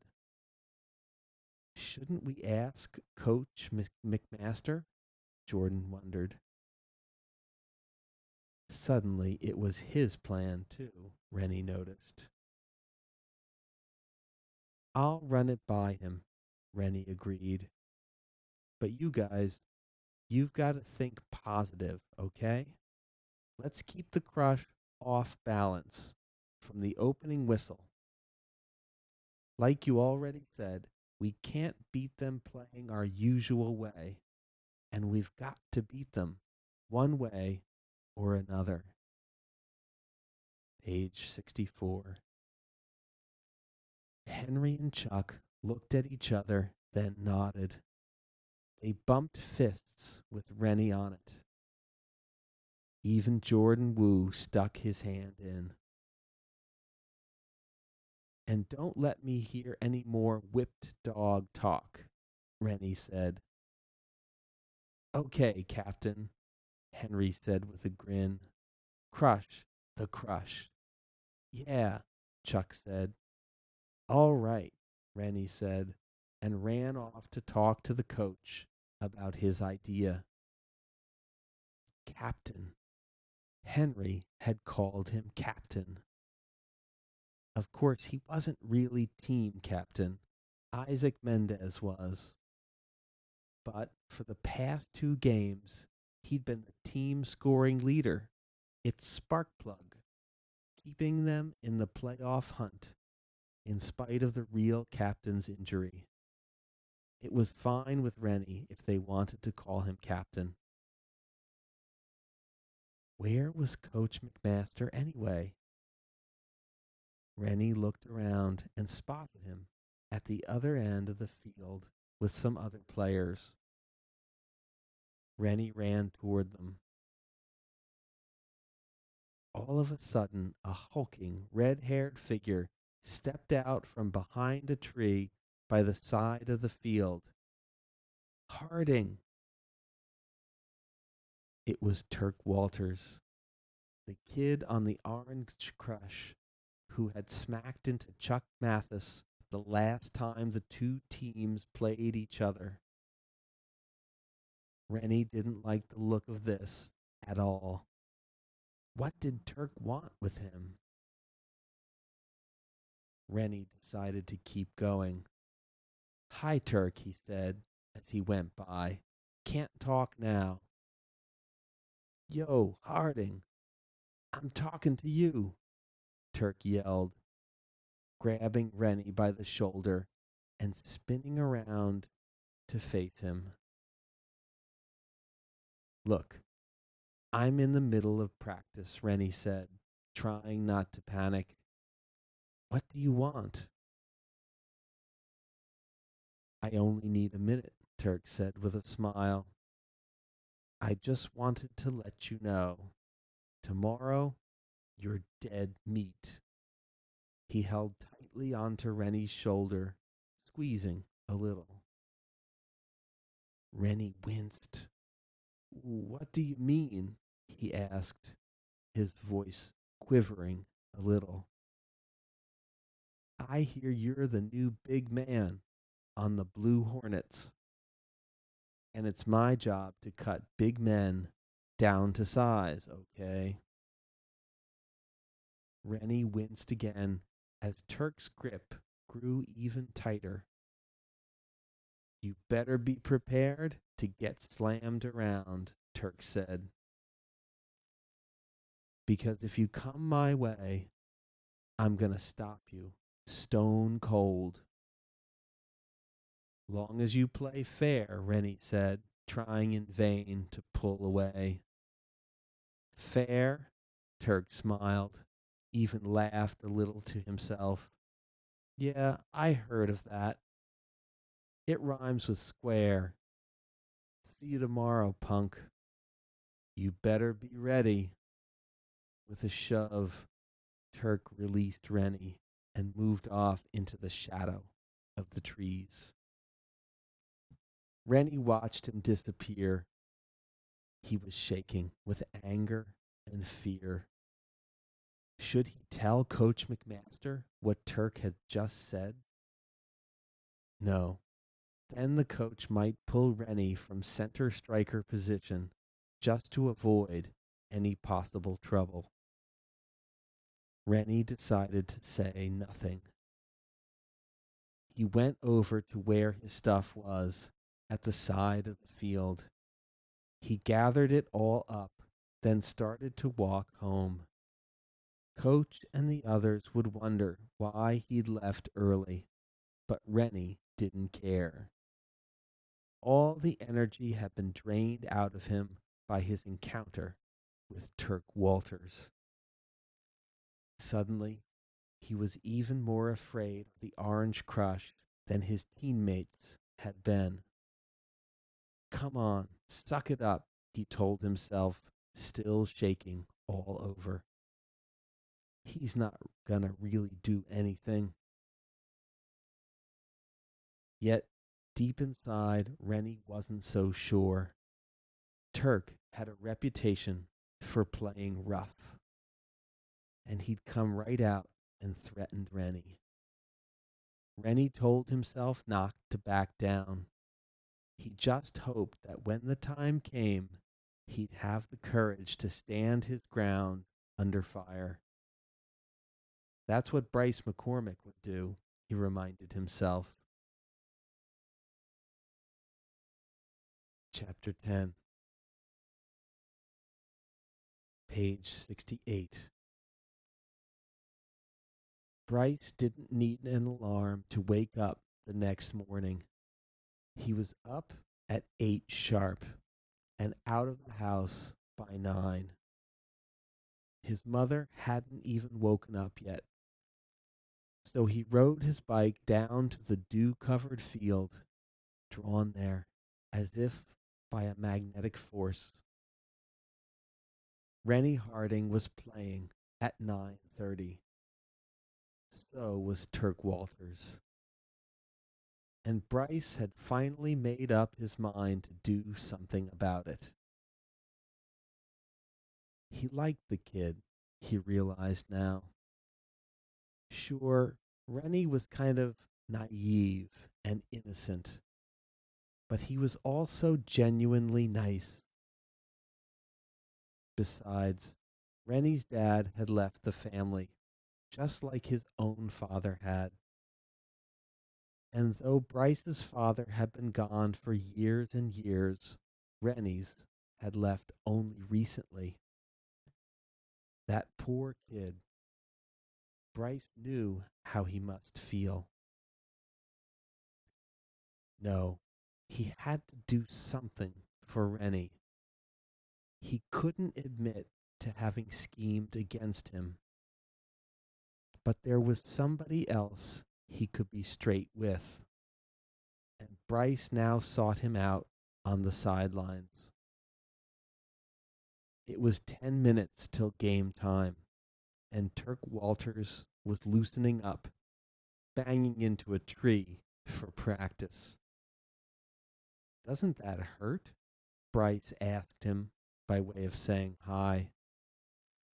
Soccer's a contact sport. Didn't anybody ever tell you that? Turk shot back. Hey man, I've got to thank you for the advice.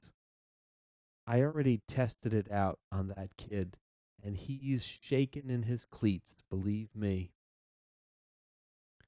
Yeah, about that, Bryce said. Listen, I was wrong about that kid. Huh? Turk stopped banging the tree and turned to pay closer attention to Bryce. I don't think it's a good idea to actually foul him. Just scaring him's much better. That way, the Hornets don't get any free kicks or anything. Turk snorted. Don't worry, he said with a laugh. I'm not going to get caught.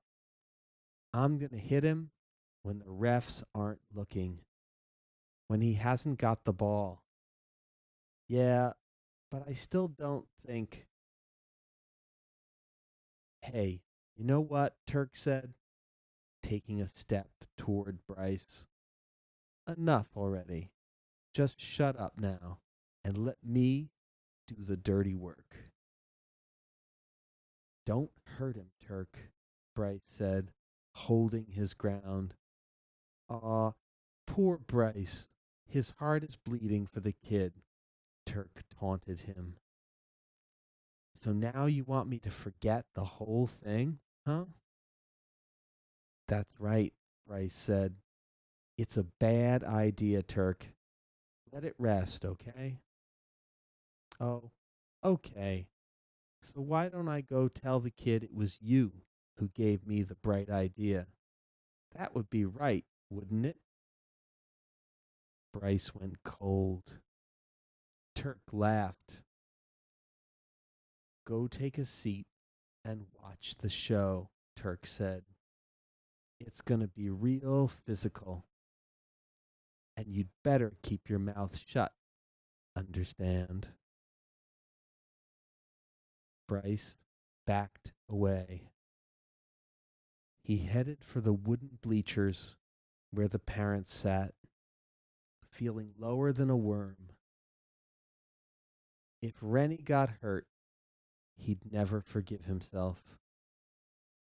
On the other hand, what more could he have done? He'd tried to talk Turk out of it, but it was no use. The damage had already been done, hadn't it? It's too late to fix things now, Bryce told himself. Watching the teams line up for the start of the game, Bryce smiled sadly.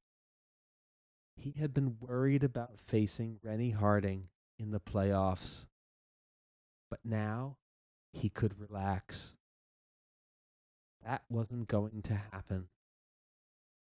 Bryce's nasty trick had worked, and now the Yellow Jackets would be facing the Orange Crush in the playoffs instead of the Blue Hornets. Turk's team would be a pushover, Bryce thought, trying to make himself feel better. With Rennie Harding out of the way, I'm sure to get the MVP trophy. And Coach Harrelson will be there to watch. So I'll have another chance to impress him, this time without Rennie Harding around to spoil everything. On the surface, things were working out just right.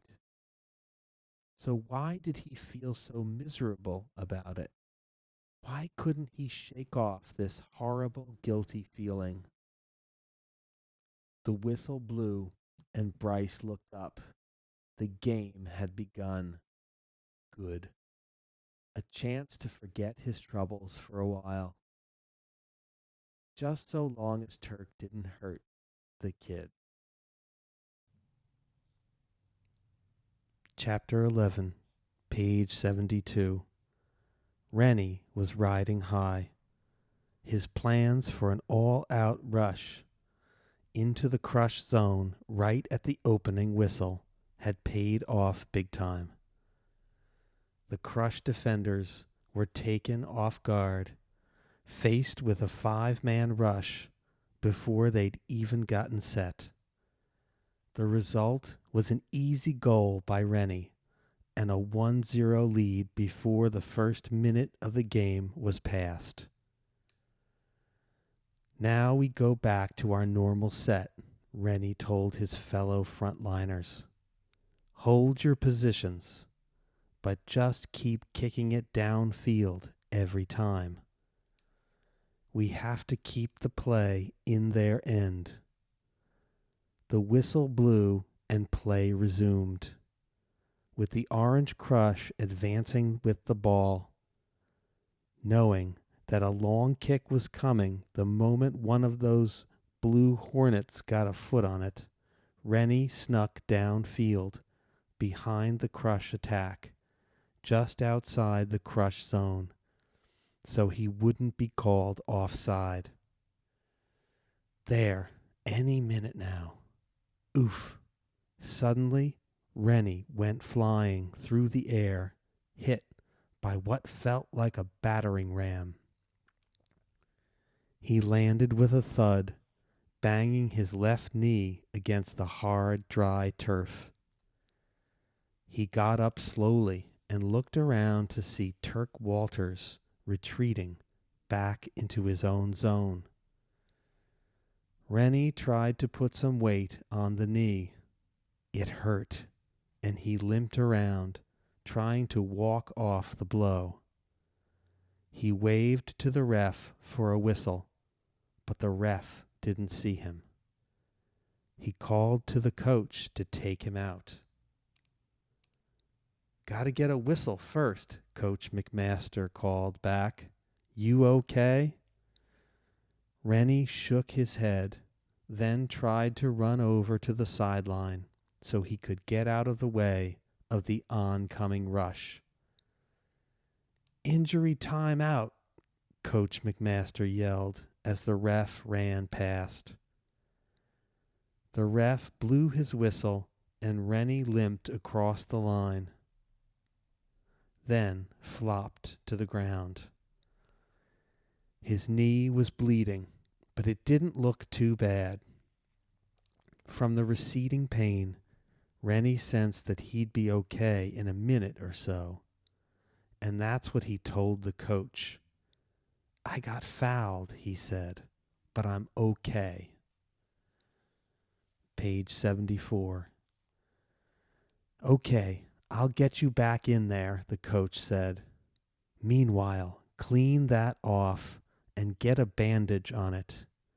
Here's the first aid kit." Rennie did as he was told. He ripped open a cleansing pad and washed the cut, then covered it with a large padded bandage. Finishing the job, he glanced up at the bleachers. There, among the parents and other spectators, sat Bryce McCormick. Bryce had his chin in his hands so that his mouth was covered. He was looking right at Rennie with horrified eyes. Rennie waved to him, letting Bryce know he was okay. But Bryce didn't acknowledge him. He just sat there staring with that weird look on his face. A roar went up from the other side of the field. "Oh no," Jordan Wu moaned. "Kurt Kelly scored a goal for them. He just mowed our defense right down. Man, we're going to lose now for sure. These guys are just too big for us." Rennie didn't take the time to dignify Jordan's comment with a rebuke. Instead, he swung around toward where the coach was standing. "I'm back in," he shouted. "Substitution, ref," the coach yelled, then waved Rennie onto the field. "Cooper, take a rest," he called, motioning for Ellis Cooper, one of the defensemen, to come out. "Coach, let me in at center striker," Rennie protested. "They're just trying to intimidate me." "Let's see how you move around first," the coach replied. "I don't want you getting hurt." Rennie kicked the dust in frustration, then trotted onto the field, refusing to let his pain show. There was no limp in his step. He glared across at Turk Walters, but Turk wasn't looking at him. Play resumed, and Rennie stayed back on defense, waiting for the action to flow his way. After a couple of missed shots, the ball was kicked out by the Crush's goalie, and now half a dozen players were headed right for Rennie, with the ball up for grabs. Rennie rushed out to kick it back the other way. He got there well before the onrushing players laced into it, sending it toward the Crush goal. Rennie stopped, and most of the other players turned around to follow the play. But one kept coming. Before Rennie could brace himself, Turk Walters banged into him again. Rennie was blasted backward by the blow. The back of his head thudded hard against the ground. Page 76. Again, there was no whistle. The referee, following the play, had missed this foul, just as he had missed the last one. Rennie wanted to go over to the ref and complain, but that would just make Turk Walters think he was a wimp. No, Rennie decided. He would take his revenge on the field. Abandoning his position, Rennie ran forward to midfield and took control of the loose ball. Forgetting that he was supposed to be playing defense, he scooted forward with the ball right down the middle of the field. He outran everyone but two defenders, who stood their ground in front of him. One was Turk Walters. "Come on, punk, come on," Turk beckoned him. "Try getting by me." Rennie kept coming. At the last moment, Turk rushed forward, yelling at the top of his lungs. Normally, Rennie would have deked him and kept on going, shifting directions just enough to make Turk fall all over himself. But what Rennie hadn't realized was just how much Turk had scared him with his threats the previous day, and with the first 2 dirty hits he'd laid on him today. With Turk coming at him, screaming, Rennie froze, then panicked. He kicked the ball away and ducked to his left, curling over to avoid getting hit. Turk stopped just short of him, then laughed.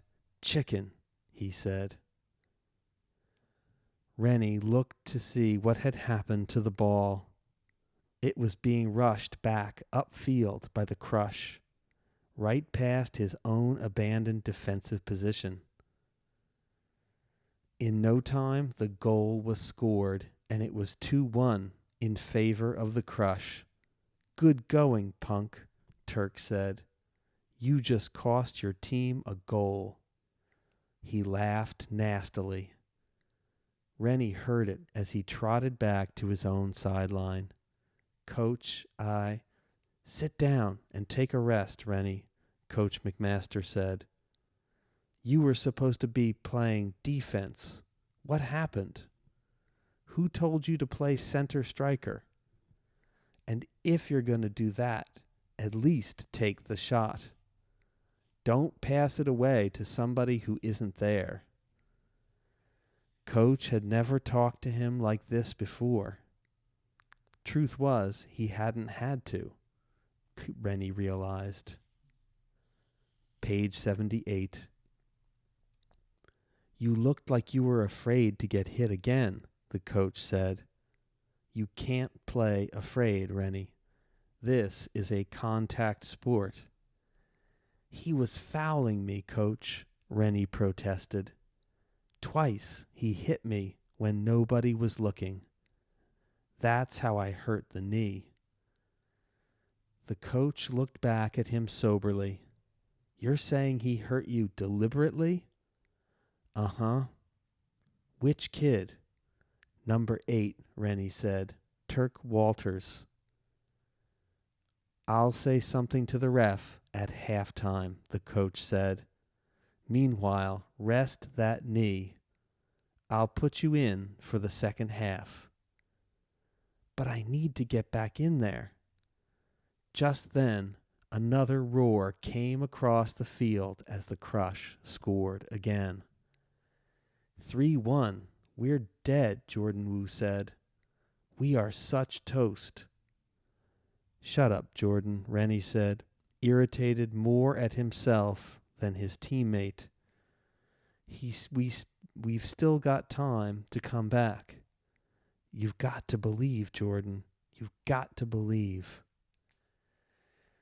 Halftime came and went. The boys downed sports drinks, caught their breath, and gathered around their coach. "Look, just keep hanging in there," Coach McMaster told his team.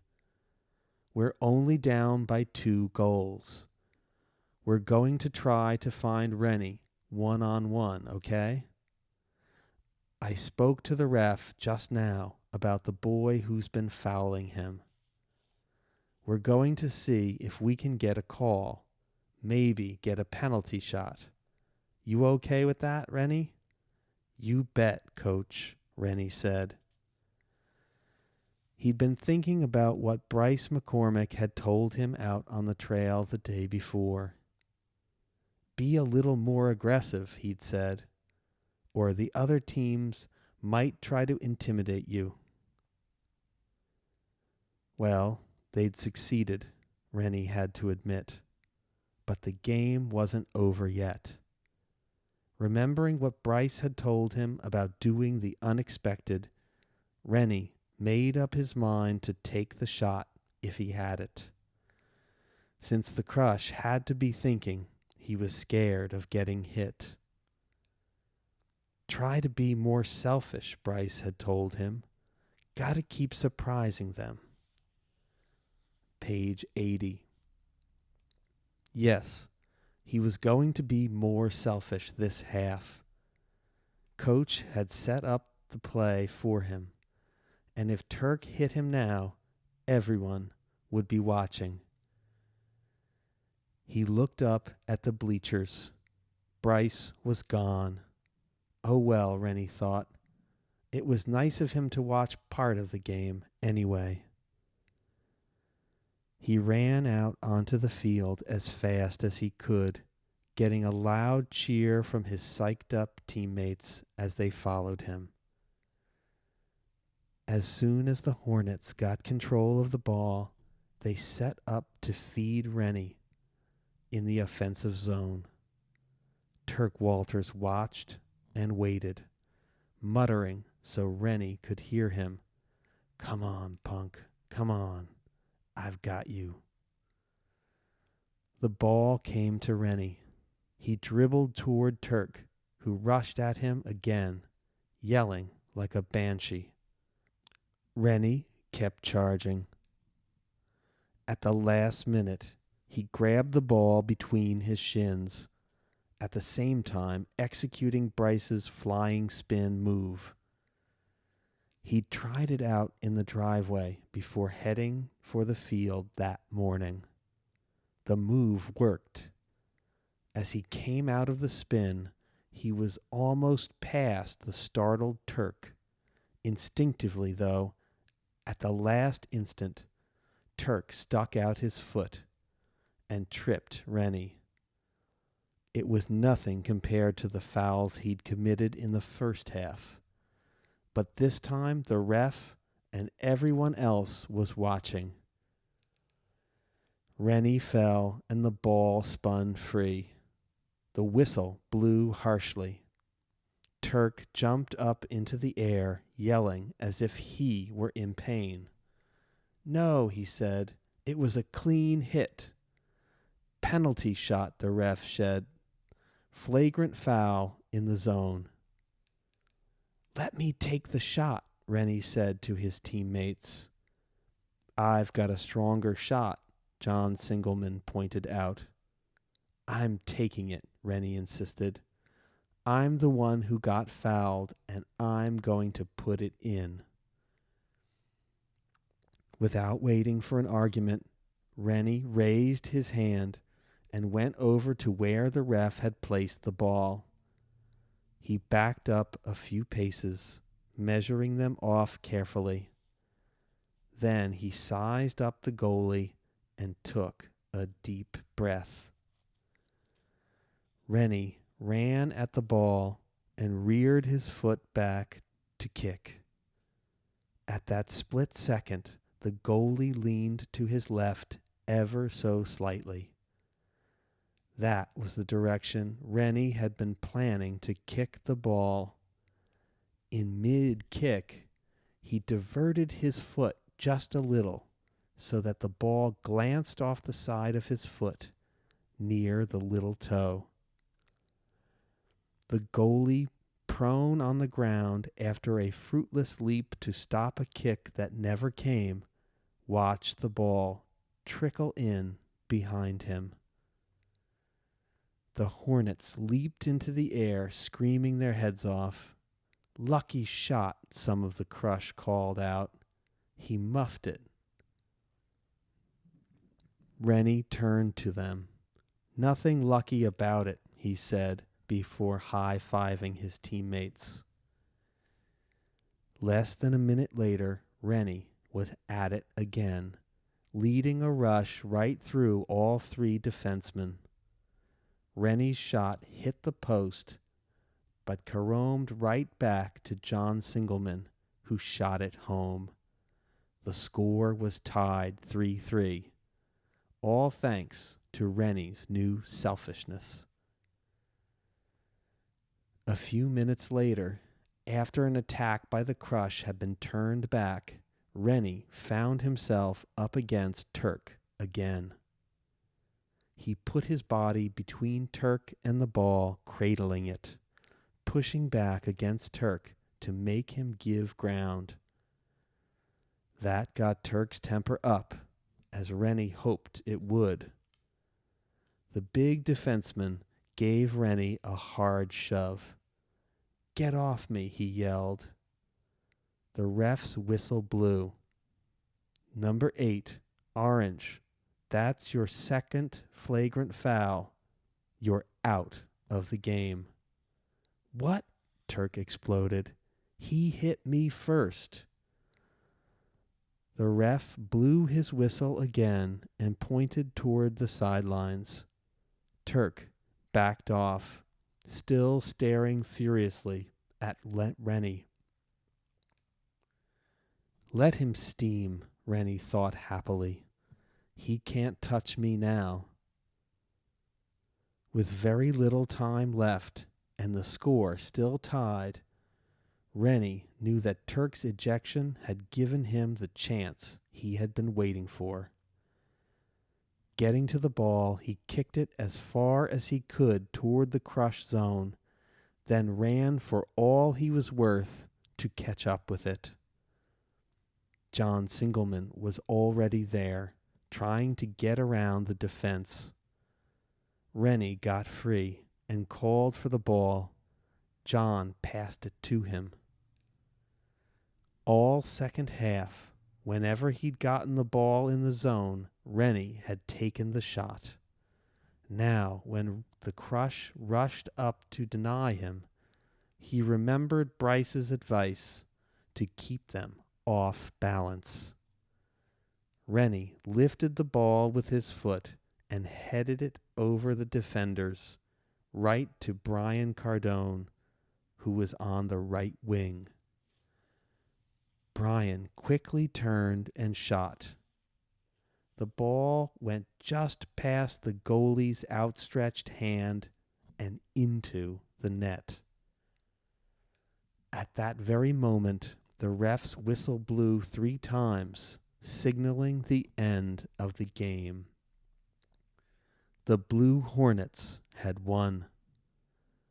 The whole team went wild. "We're in the playoffs. We're in the playoffs," Jordan Wu kept saying. "I knew we could do it. You've got to believe." Rennie had to laugh as his teammates hoisted Brian skyward to put him on their shoulders. Jordan had been the biggest pessimist on the whole team. Arguing hadn't convinced him. Only Rennie's brilliant play on the field had made a believer out of Jordan. So why should I hold it against him? Rennie thought. We're in now, and no matter what happens from here on in, nobody can take that away from us. Not ever. Chapter 12, page 85. By the middle of the first half, Bryce had had enough. He couldn't stand to see Rennie beaten up any more. So he'd headed for Conroy's, where he knew the winning team would soon show up. As he sat there, sipping a glass of milk and picking at a plate of fries, he thought of Rennie getting stomped into mush by Turk Walters. It was all his fault, Bryce knew. He had done something awful, and his punishment would be the gift of getting the Orange Crush as a playoff opponent. He wondered what Turk would say when he walked in. Bryce could picture the big, mean grin he'd be wearing. He hated Turk Walters almost as much as he hated himself at that moment. But it wasn't Turk who burst through the doorway with a big smile on his face. It was Rennie Harding. Page 86. Rennie came in yelling, "We did it!" at the top of his lungs, followed by 10 other Blue Hornets, all high-fiving and whooping it up. Bryce sat there frozen. He was totally unprepared for this unexpected turn of events. Unbelievably, the Blue Hornets had won. Rennie saw him and came up to him. "Guess what?" he told Bryce, putting an arm around his shoulders. "We beat the Crush 4-3. "Hey, all right," Bryce said with a weak smile and a little nod. "Good for you." He looked at Rennie to see if he could spot any major wounds. But no, there was nothing. A little limp, maybe, but certainly nothing like Bryce was afraid would be there. "I'm glad you're okay," he said, Rennie truthfully. "I saw you get hit a couple of times." "Aw," Rennie said with a warm smile. "I'm okay. That kid Turk is really a dirty player. He was purposely trying to hurt me." "Yeah," Bryce mumbled, looking away. "He had me messed up for a while there," Rennie confessed.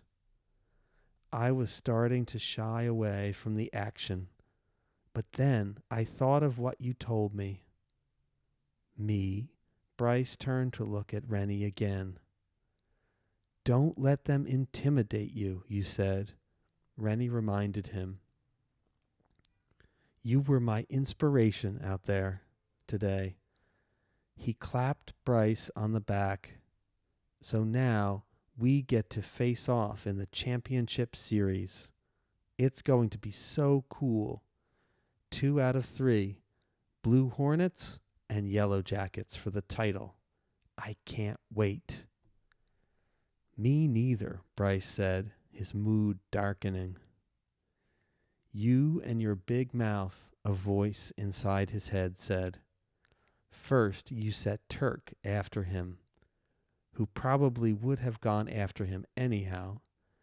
Then you give Rennie the piece of advice that helps him win. Now his team's in the championships. How are you going to feel if he outplays you and walks off with the MVP trophy? Who's Coach Harrelson going to be impressed with then, huh? You stupid loser." Bryce winced and tried to shut out the little voice. "Got a headache?" Rennie asked. "What's the matter? Aren't you feeling well? You haven't even touched your fries." "What are you, my mother?" Bryce asked sharply. Then he pulled back, seeing the hurt look in Rennie's eyes. After all, Rennie was a good kid. He hadn't done anything bad to Bryce other than play good soccer. It wasn't as if he'd purposefully shown him up or anything like that. "Sorry," he managed to say. "Anyway, thanks for the advice. It sure did the trick today. See you at the championship." He went to join his teammates. Bryce nodded. "Yeah," he muttered under his breath. "And this time, I'll know you're coming." Bryce paid for his uneaten fries and left the store, still torn about everything that had happened. "Hey, McCormick." Bryce came to a sudden stop as Turk Walters loomed up in front of him, scowling. "Oh, hey, Turk," Bryce said. "I heard you lost. Too bad." "Yeah, too bad," Turk said darkly. "Too bad for you, you double-crossing bum." "What are you talking about?" Bryce asked, annoyed.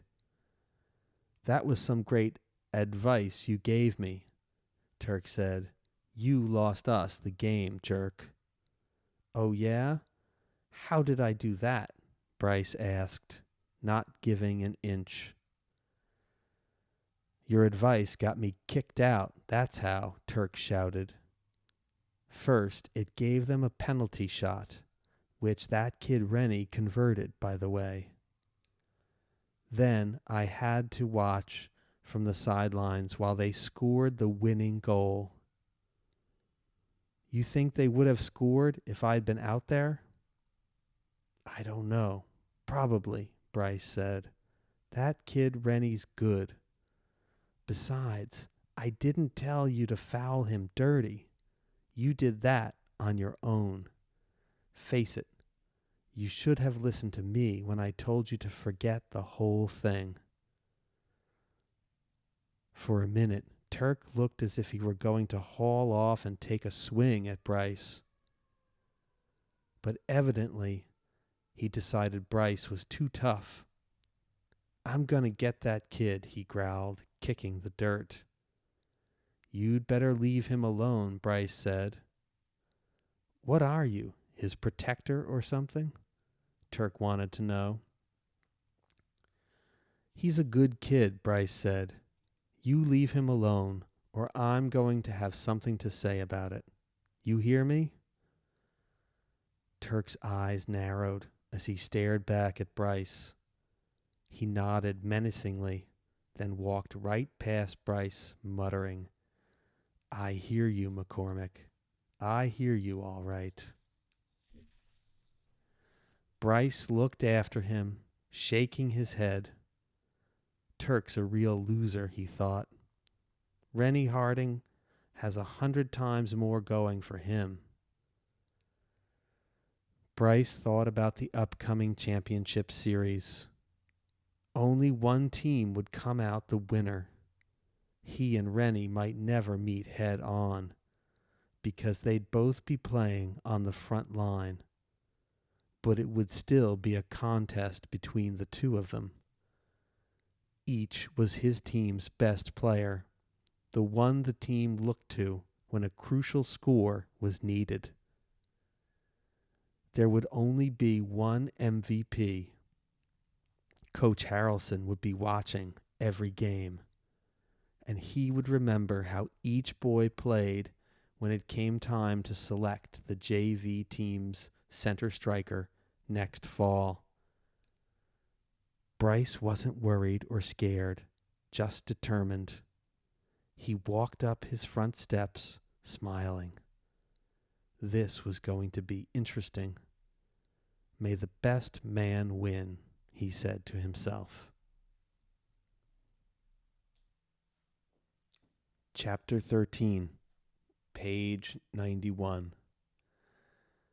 The 2 out of 3 championship round was scheduled tightly, with games on Friday afternoon, Saturday at noon, and Sunday at noon if necessary. It was almost Memorial Day weekend, and baseball season had begun. Space on the field was scarce. Rennie was driven to the first game of the series by his mom, on her way to show some houses to potential buyers. Rennie got out of the car and ran to join his teammates. He had never been so excited in his entire life. He couldn't wait to go up against the mighty Yellow Jackets. He knew Bryce was going to score his share of goals this series, but Rennie was determined to do the same for his team. Bryce had inspired him to take the leadership role on the Hornets. He wasn't worried that Bryce would hate him if the Hornets won either. Rennie felt sure that he and Bryce were friends now. That was the best part about this championship series. The only thing better would have been if he and Bryce were on the same team. Suddenly, Turk Walters was standing opposite him. Hey, Harding, he said. I've got to talk to you." "What do you want?" Rennie asked sharply. He had no desire to talk to Turk, unless Turk wanted to apologize for trying to hurt him. "Come here," Turk urged, waving for him to come closer. Reluctantly, Rennie did so. "I've got to warm up," he said impatiently. "Make it fast." "I just wanted you to know," Turk said, with a mean little smile, "that it wasn't my idea to rough you up." "Who told you to do it? Your coach?" Rennie asked disbelievingly. "No," Turk said. "As a matter of fact, it was Bryce McCormick." Rennie looked at Turk, dumbfounded. "Get out of here. I don't believe you." "Why? You two such good buddies?" Turk prodded. "We get along okay," Rennie shot back. "He wouldn't do something like that." "Oh no?" Turk asked, the mean little smile returning. "Why don't you ask him then? Watch his eyes. You'll see." Turk took a few steps away, then turned back to Rennie. "The eyes don't lie, Harding. Oh, and hey, for what it's worth, I hope you kick the pants off those guys." As Rennie watched Turk lumber off, he felt suddenly sick to his stomach. Could it really be true? Bryce had been so nice to him, so friendly. Had it all been a big lie? Had Bryce really played him like that? Just before the game, Bryce approached Rennie, hand extended. "Hey, good game, okay?" he said with a warm smile. Rennie stared back at him coldly. "Did you tell Turk Walters to come after me?" he asked, staring into Bryce's eyes. The eyes flickered in panic for just a split second. No," Bryce said, a little too hotly. "Did he tell you that?" "You did, didn't you?" It wasn't a question. It was a statement. Bryce cleared his throat. "I was just discussing strategy with him, that's all. Hey, I never thought he'd try to hurt you." "Uh-huh," Rennie said. He sneered at Bryce's still outstretched hand. Bryce lowered it. "See you on the field, Bryce," he said. He turned his back on Bryce and ran off toward the Hornets' bench, a white-hot coal of anger and hurt burning in his stomach. When the whistle blew minutes later to start the game, Rennie was everywhere. He reached the ball before anyone else could, constantly a step ahead of all the other players. And his shots, when he took them, were much more powerful than usual.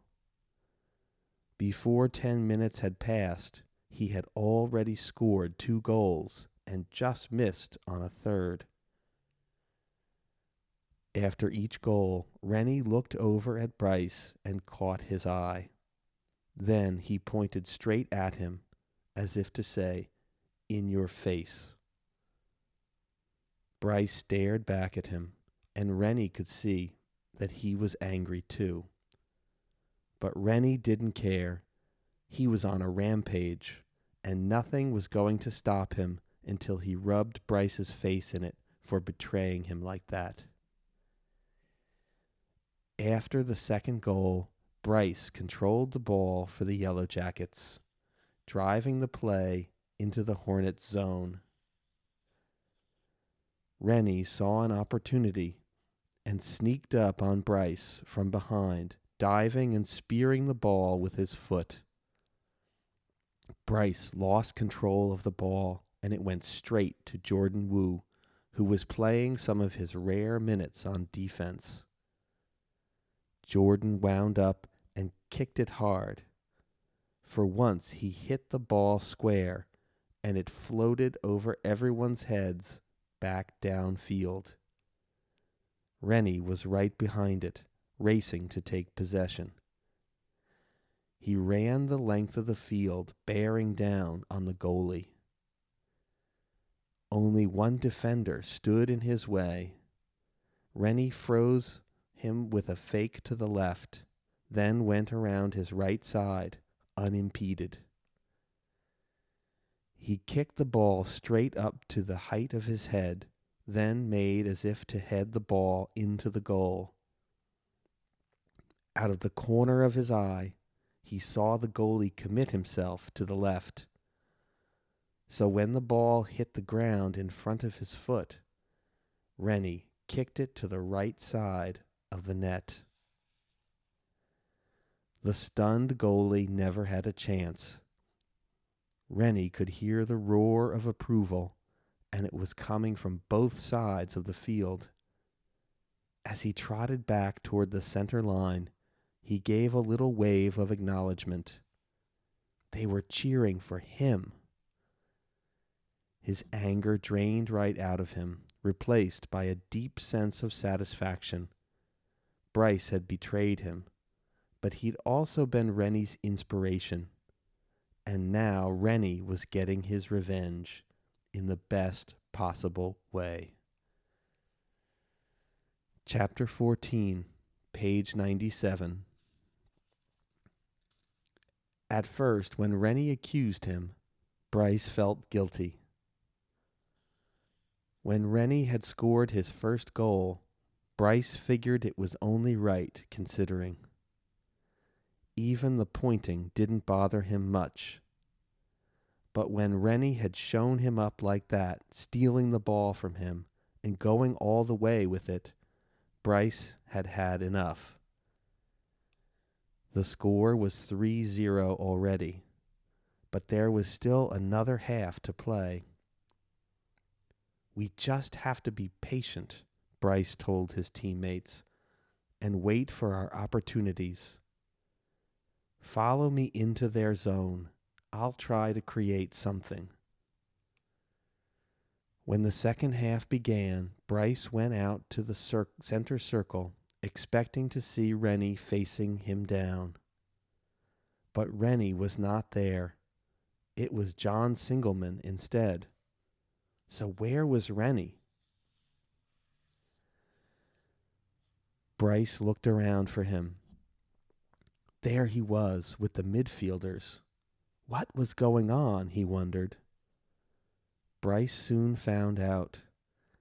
Apparently, Rennie had convinced his coach that with the 3-goal lead, he should be put in as a midfielder to shadow Bryce wherever he went. For the first 10 minutes of the half, every time the ball came to Bryce, Rennie was there, harassing him, denying him possession or a clear lane.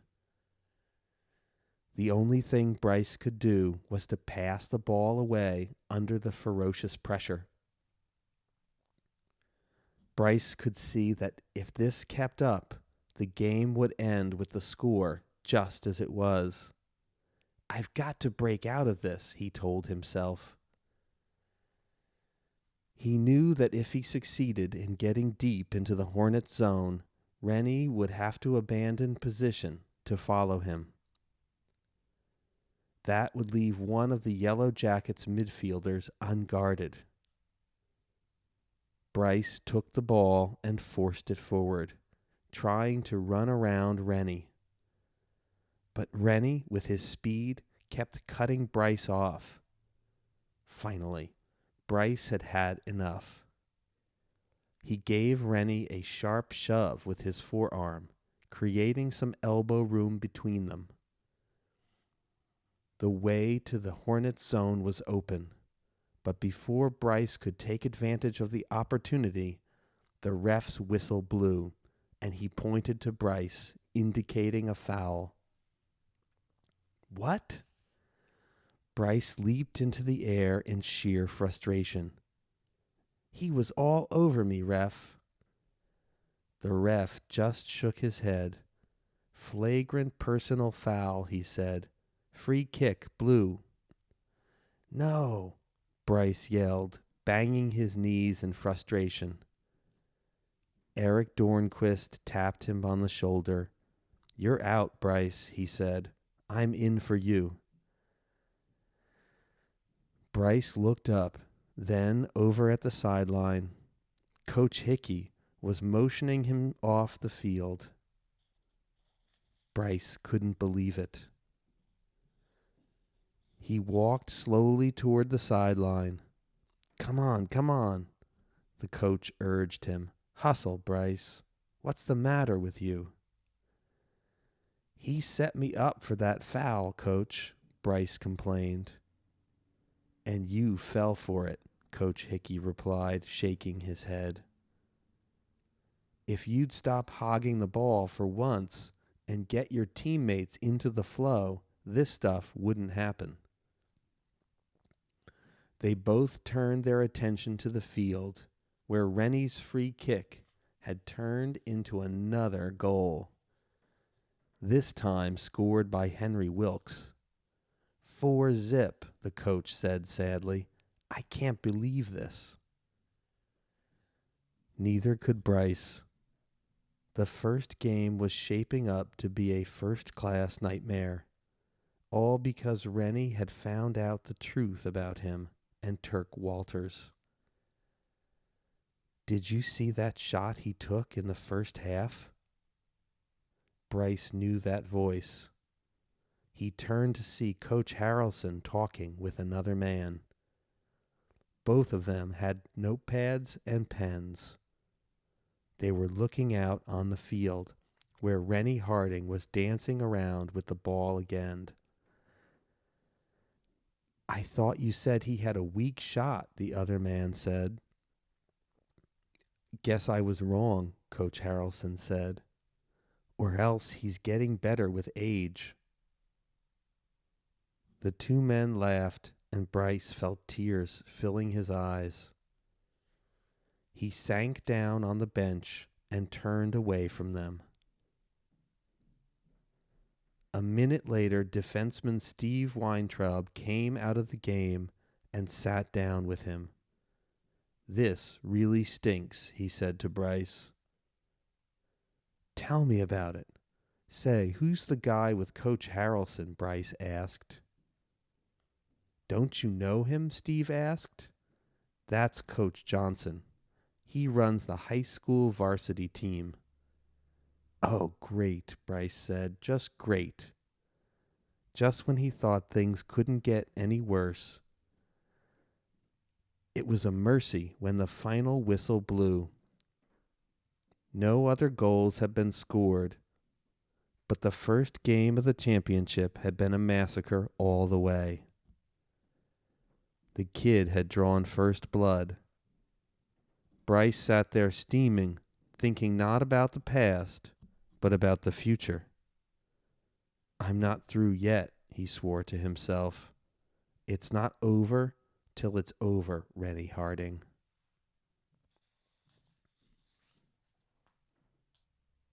Chapter 15, page 102. Rennie couldn't sleep. Today's game had been incredible. In fact, the whole last 2+ weeks had been something out of a dream. He'd become the soccer sensation of the whole town. Even Norm Harvey had called to congratulate him. You appear to have an excellent probability of winning the championship at this point, he had said. In fact, the odds are 3-1 in your favor, and your stats would appear to put you in line for the playoffs' most valuable player. Hey, it was only one game, Rennie pointed out. But you've got momentum on your side, Norm said. The psychological edge. Fascinating. It's a lot like chess, actually. Hey, Rennie said with a laugh. That's my line. Norm had also mentioned that the high school coaches had been there. He'd heard that they'd been very impressed with Rennie. So now Rennie lay awake, thinking about the possibilities. Maybe someday he'd play center striker in high school. Probably not, though. After all, Isaac Mendez and Bryce were both bigger and stronger than he was, and almost as fast. They'd been playing here in town for years, while he had only emerged 2 weekends ago. Still, the fantasy was sweet. Rennie saw himself playing while Bryce fumed on the bench, waiting to play his paltry few minutes of garbage time when the game was already decided one way or the other. Ha! It had been fantastic to see the look of pain and fury on Bryce's face at the end of the game today. As his teammates lifted him to their shoulders and chanted his name, Rennie had caught a glimpse of Bryce kicking a styrofoam cooler to pieces. Well, good, Rennie thought. He deserved it. He'd pretended to be Rennie's friend while plotting against him with Turk. I could have been hurt, Rennie muttered. He had really thought Bryce had wanted to be his friend.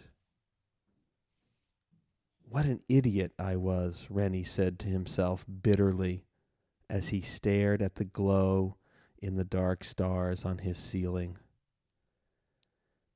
Why would a popular kid like Bryce McCormick want to be my friend? No, he was just scoping me out, trying to find my weak points. I guess he thought I didn't have any guts. Well, now he knows I do. Rennie closed his eyes, but sleep just wouldn't come. He thought about what Norm had said about the MVP trophy.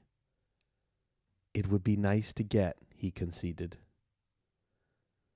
But then he realized it would also be okay if he didn't win it. It didn't matter to Rennie, so long as his team won the championship.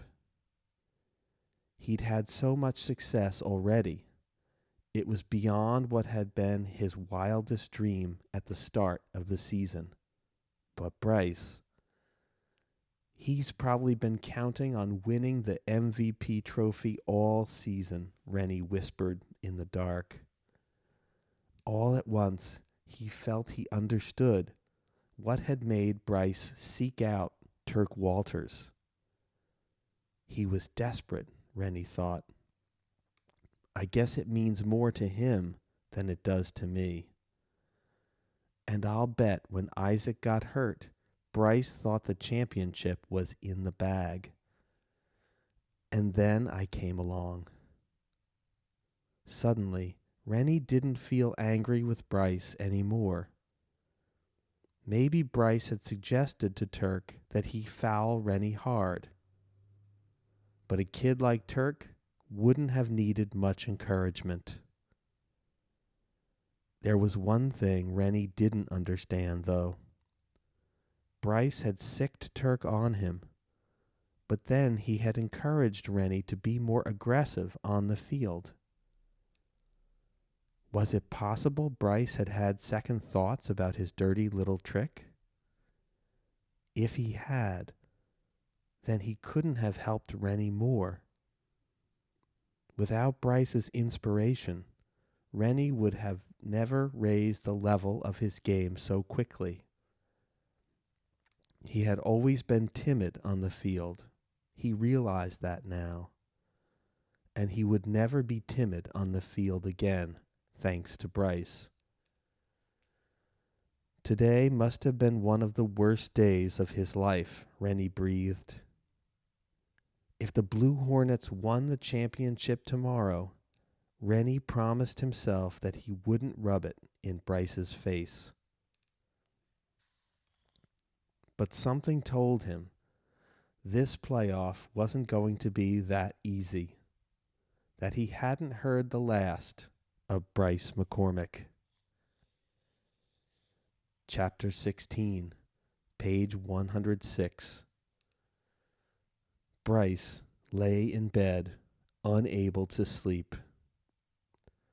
His anger was like a red film in front of his eyes.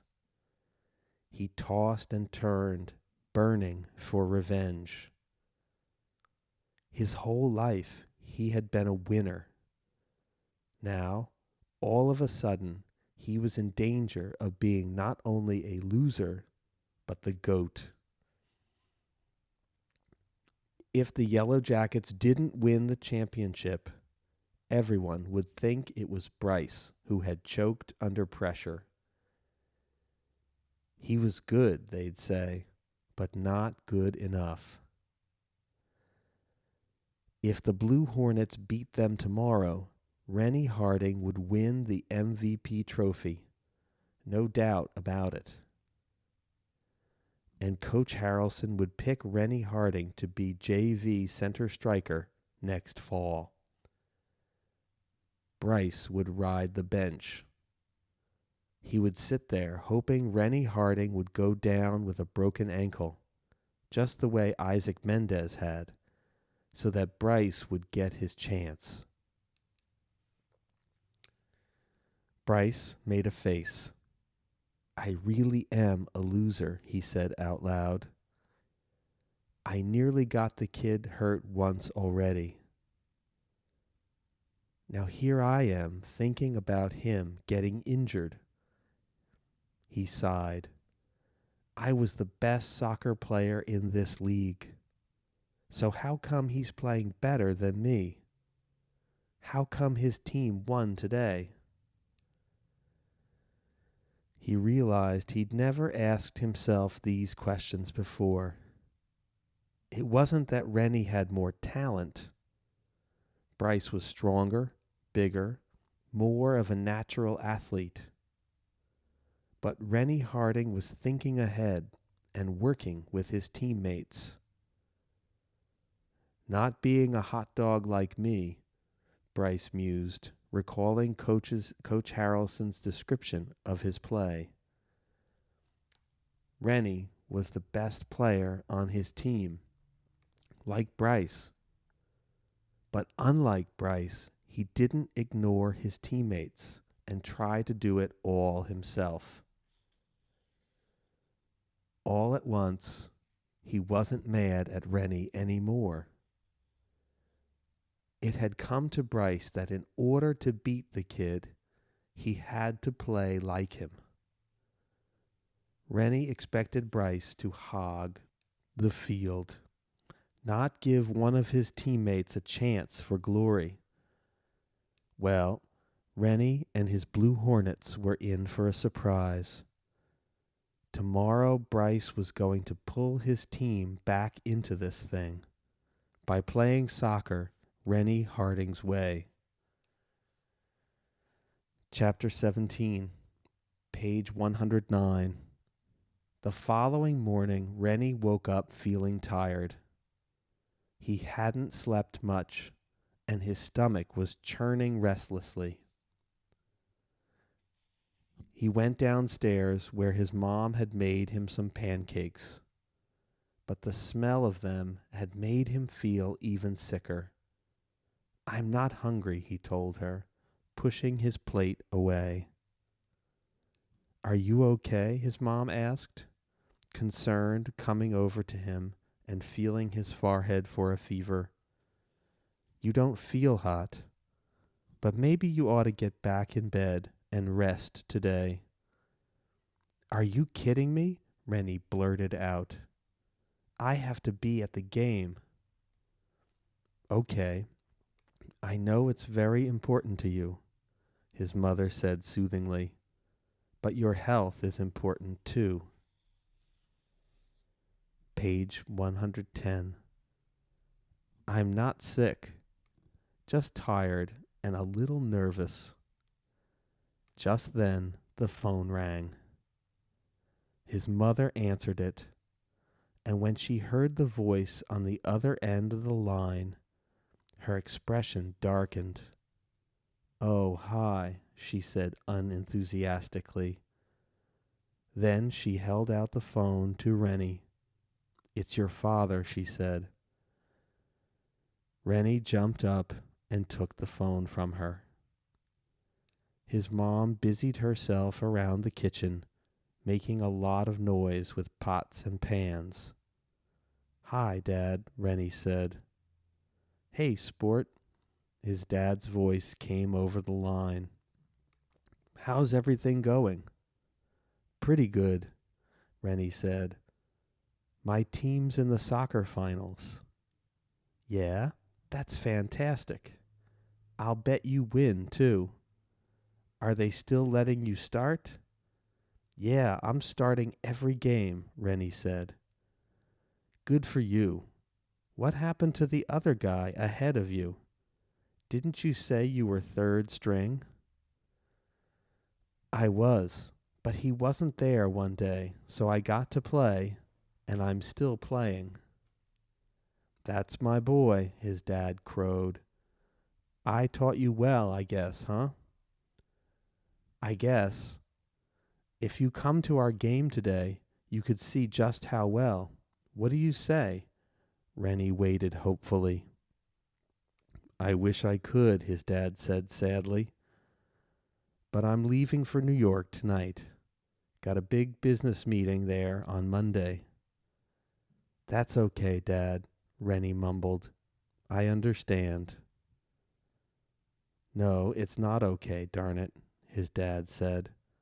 "It stinks. A dad should be there for his son's big game." Rennie heard him sigh. "I'm sorry, Rennie. I know I've let you down lots of times." "No, Dad." "I have too," his dad insisted. "And none of it was your fault. Look, you go out and play your best. Maybe next time I'll be able to make it out there to see you." "Yes, Dad." "Good luck, son." "Thanks. Bye." Rennie hung up, feeling more down than before. "What did he want?" his mom asked him. "Nothing," Rennie said. "I've got to go. See you later." "Are you sure you're feeling well enough?" "Yeah." "Rennie, you know I've got to work this morning, or I'd love to come and see you play." "Sure, Mom. It's okay. Bye." "Bye, honey. Good luck." "Thanks." Rennie went outside. The morning was gray and foggy, with a little drizzle. "Maybe we won't even play," he said to himself. He really did feel sick, weak and tired and deeply sad. He hoped they didn't play, not today. The game went ahead, even though the drizzle had become steadier. The conditions were slippery, which would be to Rennie's advantage. With his moves, the defenders would be slipping and falling all over the place.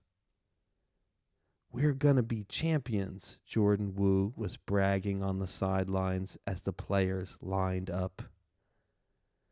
"Oh yeah, we're gonna swat the Yellow Jackets. Hornets rule." Rennie shook his head. Jordan, always so sure they were going to lose, had suddenly become overconfident. "You know, Jordan," he said, "you should try to keep an even keel a little more." "Huh? What are you talking about?" Jordan asked. "We wiped the floor with them yesterday. We're hot, man. Nobody can stop us." Rennie gave up. Jordan's moods swung with every breeze.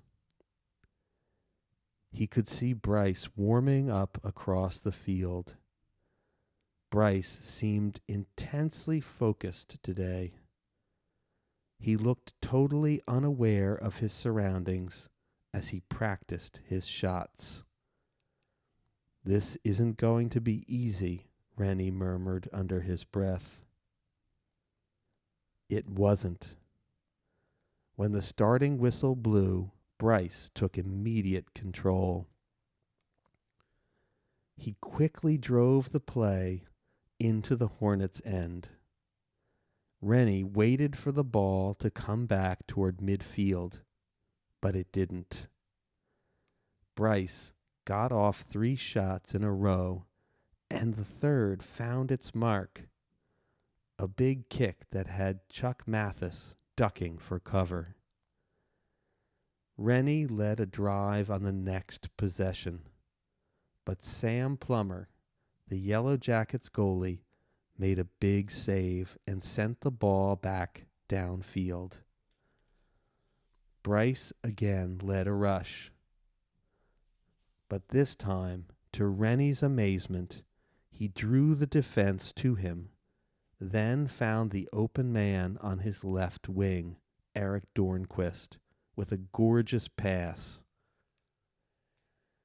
The resulting shot had the Yellow Jackets up 2-0 before 5 minutes of game time had passed. Bryce McCormick giving up a chance to shoot on goal? Rennie thought, impossible. But it wasn't impossible, or the only time in the game Bryce made the unselfish move. He controlled the field that first half, making steals, creating opportunities, and threading passes through double teams to open men. Before the half was over, he had assisted on 2 more goals. Down 4-0, Rennie finally succeeded in rallying the Hornets for a goal, finding John Singleman with a well-placed corner kick to make the score 4-1 at halftime. But as they gathered around Coach McMaster, Rennie could see defeat written on the faces of all his teammates. They had already accepted in their hearts that today was not their day. Today was Bryce McCormick's day, and there seemed to be nothing Rennie could do about it. Chapter 18, page 115. "Man, you were amazing. That's the best I've ever seen you play," Eric Dornquist said to Bryce as they downed sports drinks at halftime. Bryce felt as if he were dreaming. All through the first half, he'd seen the whole field at once, as though he were hovering over it. Somehow, he knew where to go, which way to dribble, when to fake, and when to bull ahead. He'd been patient with his shots and unselfish in his passing. "Yeah, I guess I played pretty good." "The game's not over," Coach Hickey barked at him. But Bryce could see he was smiling. "Keep your heads in it, and we'll win it." He patted Bryce's shoulder.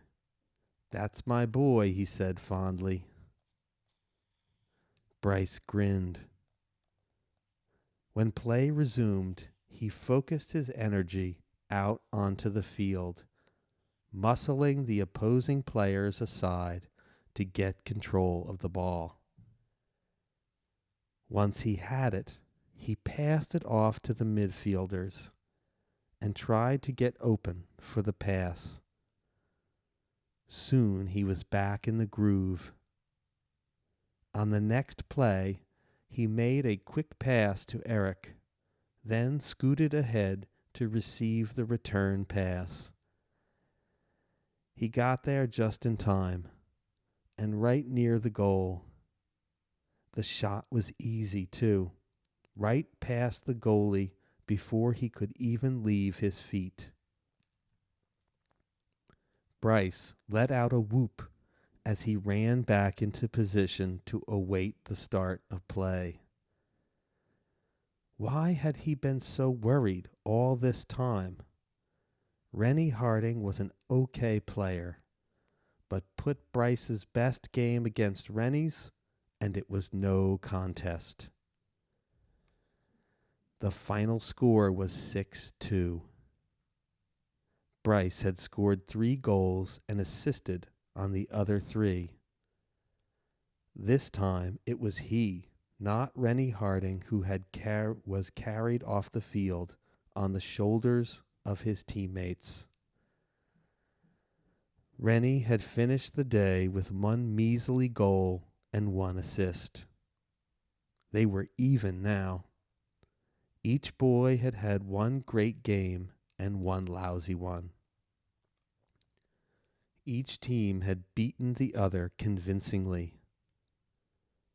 The series was knotted at a game apiece, with everything riding on tomorrow's contest. It's going to be another blowout, Bryce told his teammates quietly as they gathered around the coach.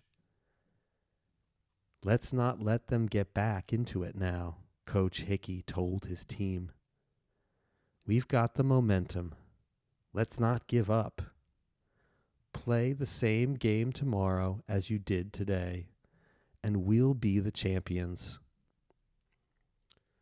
The team gave a huge cheer that was echoed back to them by their fans. Bryce looked up into the stands where all the parents were sitting. A lot of them were clapping encouragement, calling out their kids' names. Some of them were even waving to him, calling out his name, even though he wasn't their kid. That was nice, Bryce thought. They all cared about him because he was a good athlete. But they didn't really know him. Would they still like him if they did? Bryce found himself thinking about his dad. That long, dark, scraggly hair hanging straight down behind his weird ears. The smile with the deep-set eyes and the crooked teeth. He'd been such a cool dad when Bryce was little. Now he hadn't had a phone call from him in almost 2 months and hadn't seen him in more than a year. Why had he gone? Bryce blinked back the tears, angry at himself for letting the memories overcome him. He should be celebrating, but instead he was down in the dumps. What did it all matter if your parents weren't there to see how well you'd done? Hey, kid, Bryce turned around at the sound of the voice behind him. He knew that voice. It was Coach Harrelson. That was some mighty fine soccer you played out there today, he told Bryce. Bryce tried to say thanks, but nothing came out, so he just nodded. You seem pretty glum. Anything the matter?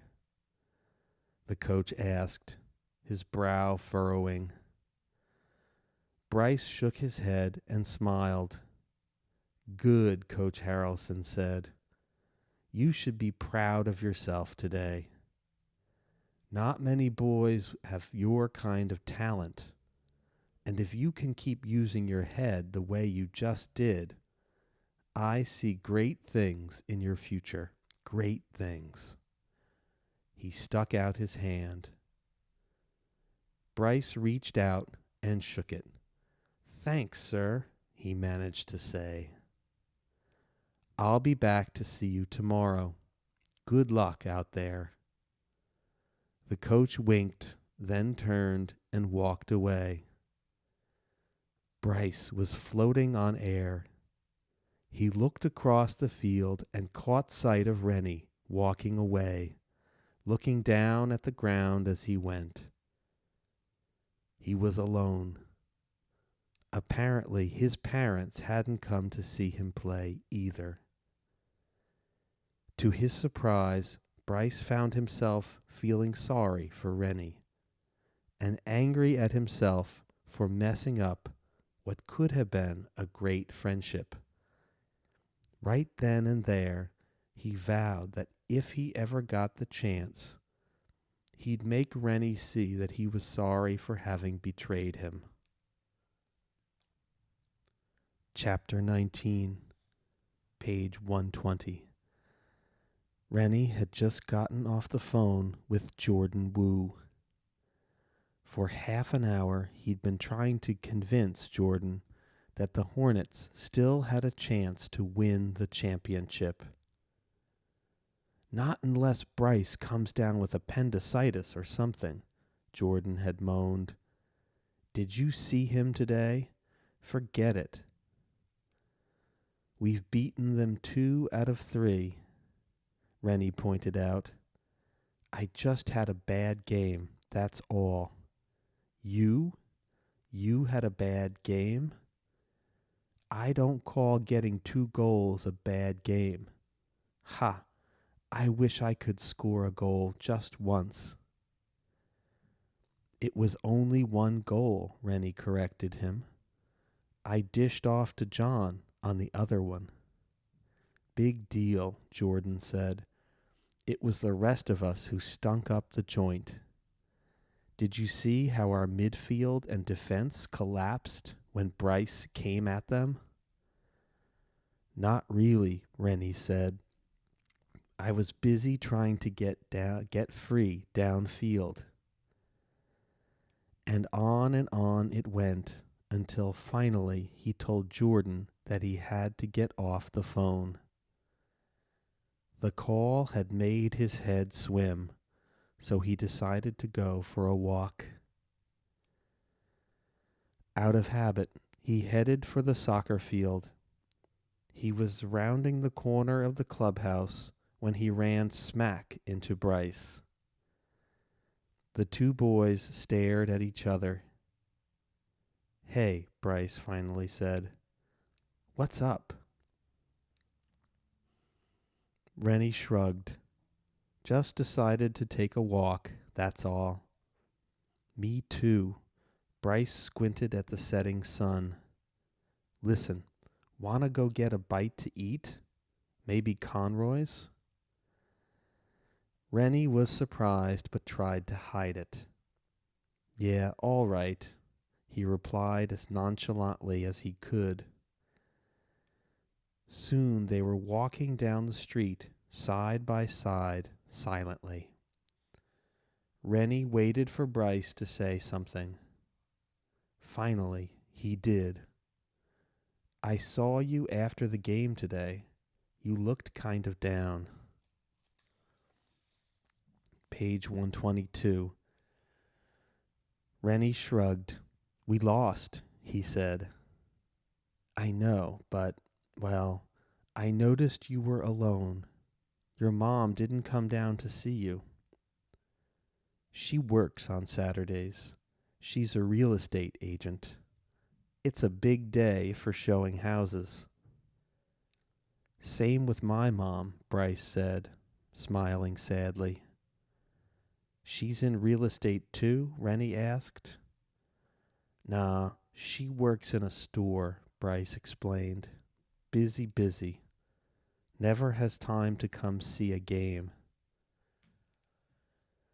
I don't think my mom's into soccer, really, Rennie said. She pretends to get excited about it, but I can tell her heart isn't in it. My dad used to take me to all the games. Uh-huh, Bryce said. When's the last time he saw you play?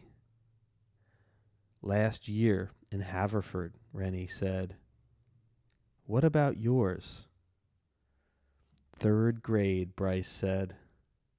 Wow. Rennie couldn't disguise his surprise. How come he never comes to see you? He lives way over in Oakmont. That's a good 3 hours from here. No time for Bryce Jr. Still, Rennie said, he could come and see you play once in a while. Bryce frowned. Let's change the subject, okay? Okay. Rennie was silent for a moment. You were awesome today, he said finally. Bryce looked at him sideways, then shrugged. Thanks. I was mad. At you. Me? For beating us Friday afternoon. Oh, well, sorry, Rennie said. Get out of here. You're not sorry. You shouldn't be, anyway, Bryce said. The two boys fell silent again. Listen, Bryce said suddenly, coming to a stop on the pavement. About what happened with Turk Walters. I just want to say I'm sorry I was such a jerk. Uh-huh, Rennie said, not letting Bryce off the hook just yet. I guess I was afraid of you getting into the playoffs and playing better than me, Bryce went on. Which still could happen, I guess. You want to know something funny? Rennie said. I think the reason I played so good on Friday afternoon was because Turk told me the whole story right before the game. I was afraid of that, Bryce said. I never told him to try and hurt you, by the way. You said that already. Yeah. Well, I guess I still feel bad about it. Forget it, Rennie said. I came out of it okay, right? No harm done. You won't do it again. I sure hope not, Bryce agreed. Funny, though, how we both play better when we're angry. I mean, now that we've talked, who are we going to be angry with? I think we should both just go out there and play confident. If we both do our best, it'll come down to how well the guys behind us play. Yeah, I like that, Bryce said. Then he stopped walking again. Listen, I don't really feel like ice cream. You? Nah, Rennie agreed.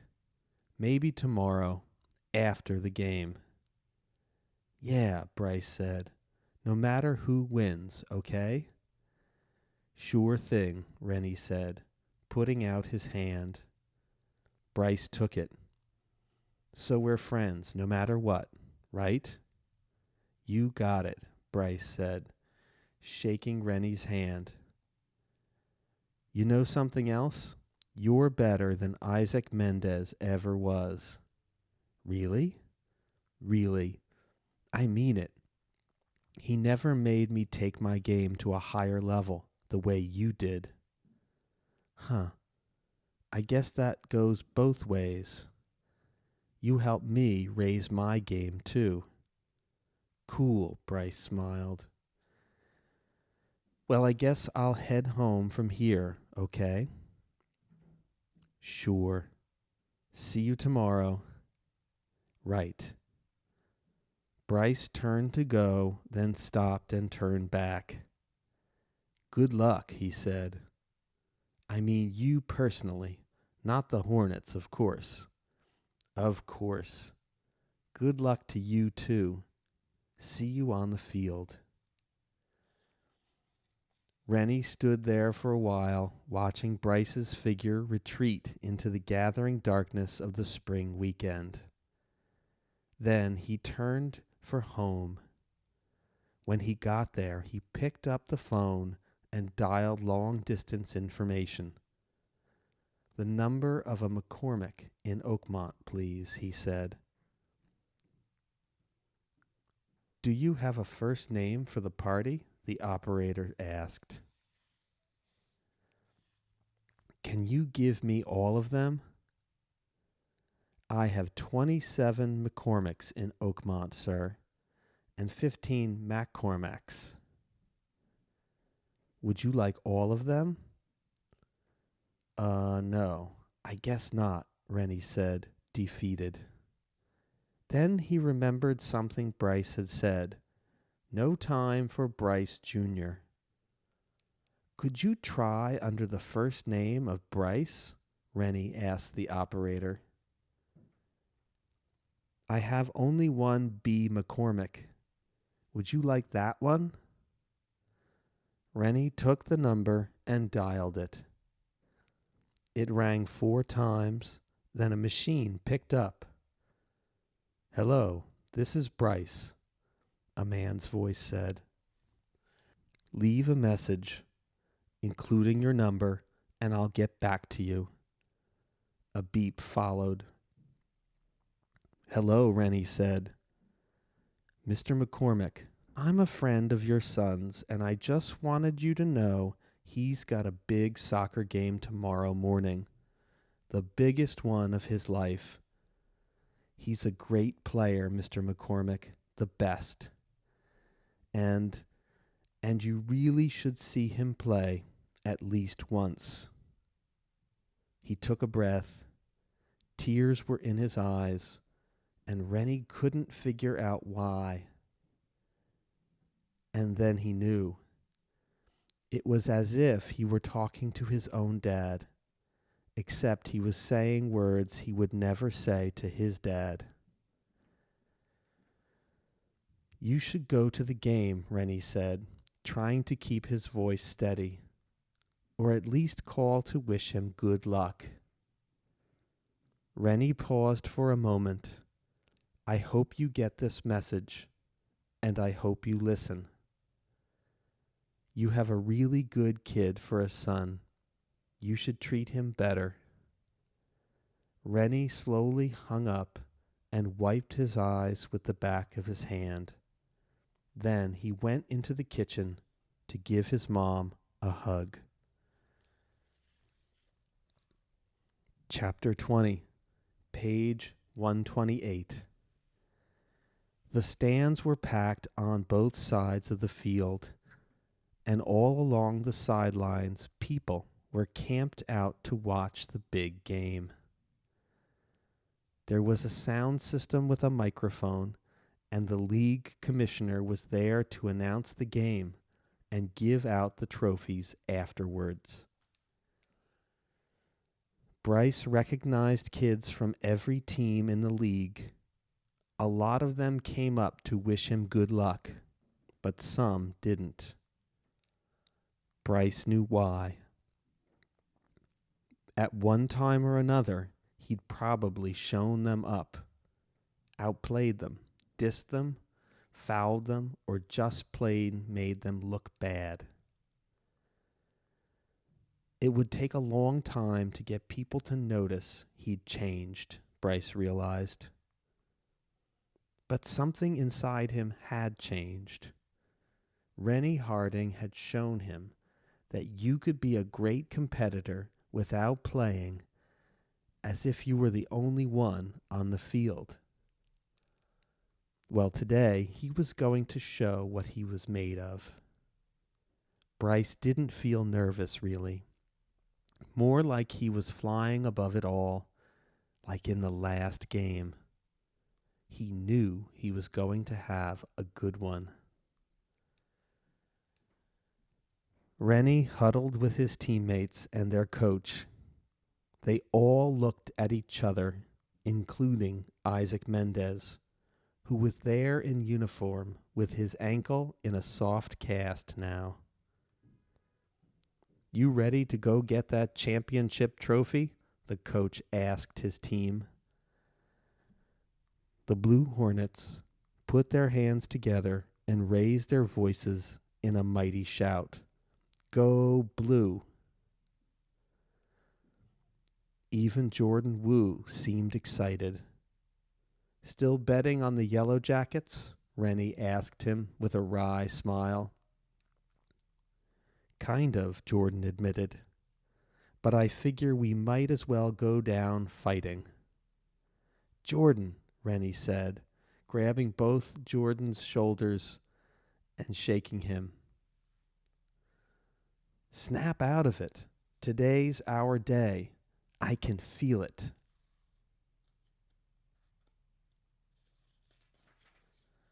Your day, maybe, Jordan said. Our day? I don't know. The odds are 50-50, actually, Norm Harvey said, stepping forward. He was wearing a Blue Hornets uniform, too, with the number 00 on it. Rennie had to laugh. Hey, cool uniform, dude, he said. You've got to admit there are no uniforms in chess. Please, Norm said, rolling his eyes. I am only wearing this ridiculous thing in support of the team. Jordan, Rennie said, speak to Norm here about team spirit. I've got to get out there. He ran out onto the field with the other starters and took his position. The ref blew his whistle and the big game began. On his first rush, Bryce left 3 Hornets on the ground where they fell, skidding while trying to stay with him. He faked the shot, then passed to Eric Dornquist, who one-timed it past the goalie for the first score of the game. Bryce clapped his hands once, then trotted back toward midfield. He'd felt no desire to do his usual victory dance this time. He let Eric hot dog it around the field. The team was only up 1 goal. Bryce wasn't ready to celebrate yet. This game was far from over. Sure enough, Rennie broke free off a throw-in and forced a corner kick. Bryce could only watch helplessly as the ball stayed in the Yellow Jackets' end. Fought over by a swarm of players from both teams. He knew the Hornets had scored when the roar went up from that end of the field. And he knew who had gotten the goal when they started shouting his name. Rennie, Rennie, Rennie. Bryce was the next one to draw blood, though. His team kept control after the whistle, and he drifted downfield to the right of the ball, which was being dribbled by Eric Dornquist on left wing. Bryce saw an opening behind the defender, called out to Eric, and ran into the gap. The pass from Eric found him perfectly in mid-strike. Bryce kicked the ball softly toward the front of the goal, then beat the goalie to it as he came out to smother the ball. The shot dribbled into the net. Bryce felt himself rise into the air as he tripped over the goalie, did a full somersault, and came up standing. He raised his arms in triumph as the crowd applauded. Now it was his name they were chanting. Rennie was really into it now. He promised himself that this next goal was his and his alone. The Hornets couldn't afford to allow the Yellow Jackets a 2-goal lead, and with Bryce taking a breather, now was the best time to tie up the game again. Rennie deliberately went out of position to his right, causing a small crowd to congregate around him and away from the ball. Then he seized his moment and rushed back to center, 3 steps ahead of the defenders. "Over here," he shouted to the left winger, John Singleman. John sent the ball downfield, and Rennie ran to keep up with it. It landed in front of him, bouncing toward the last defender. Rennie got there first, headed the ball over the defender, and deked around his left. The defender whirled around too late. Rennie already had control of the ball, with only the goalie to beat. Rennie took his time. He could feel the other defenders racing toward him. At the last moment, he faked twice, then kicked. Just as he'd guessed, the goalie had gone for the second fake, thinking it would be his real move. Rennie had outmaneuvered him, and the game was tied 2-2. It stayed that way until halftime. Rennie collapsed on the sidelines, exhausted. He had played the entire half and had never stopped running. "I'm holding you out for the start of the second half," Coach McMaster told him. "You're all flushed. Drink some fluids. Don't worry, I'll get you back in there." Rennie didn't argue. He knew the coach was right. Bryce McCormick was big and strong enough to play the whole game without any more rest, but Rennie wasn't. He only hoped the game stayed close till he got back in. "Dad?" Bryce couldn't believe it. He was staring into the eyes of his father, who was looking back at him through tears. "Hello, son," he said softly. "I've been sitting here the whole time, just watching you. You keep it up, and you're going to have you a trophy. You know something? You're even better than I was when I was your age." Bryce's eyes widened. "Really? You mean that?" Bryce had seen the old photographs, the dusty trophies. His dad had been all-state in high school in 3 different sports. "I'm sorry I haven't been around to see you more often, son," his dad said. "I don't know. Sometimes I think what's going on in my life is so important." He laughed without joy. "Funny, huh? I guess this is what's really important, right?" Bryce nodded and swallowed hard. "I'm glad you came, Dad," he said, and the two of them hugged. His father ran a hand through Bryce's hair and said, "I'm going to make it my business to get to know you again, if that's okay with you." "It's great, Dad," Bryce whispered, hugging him tighter. "Yellow Jackets," Coach Hickey shouted. "Let's go.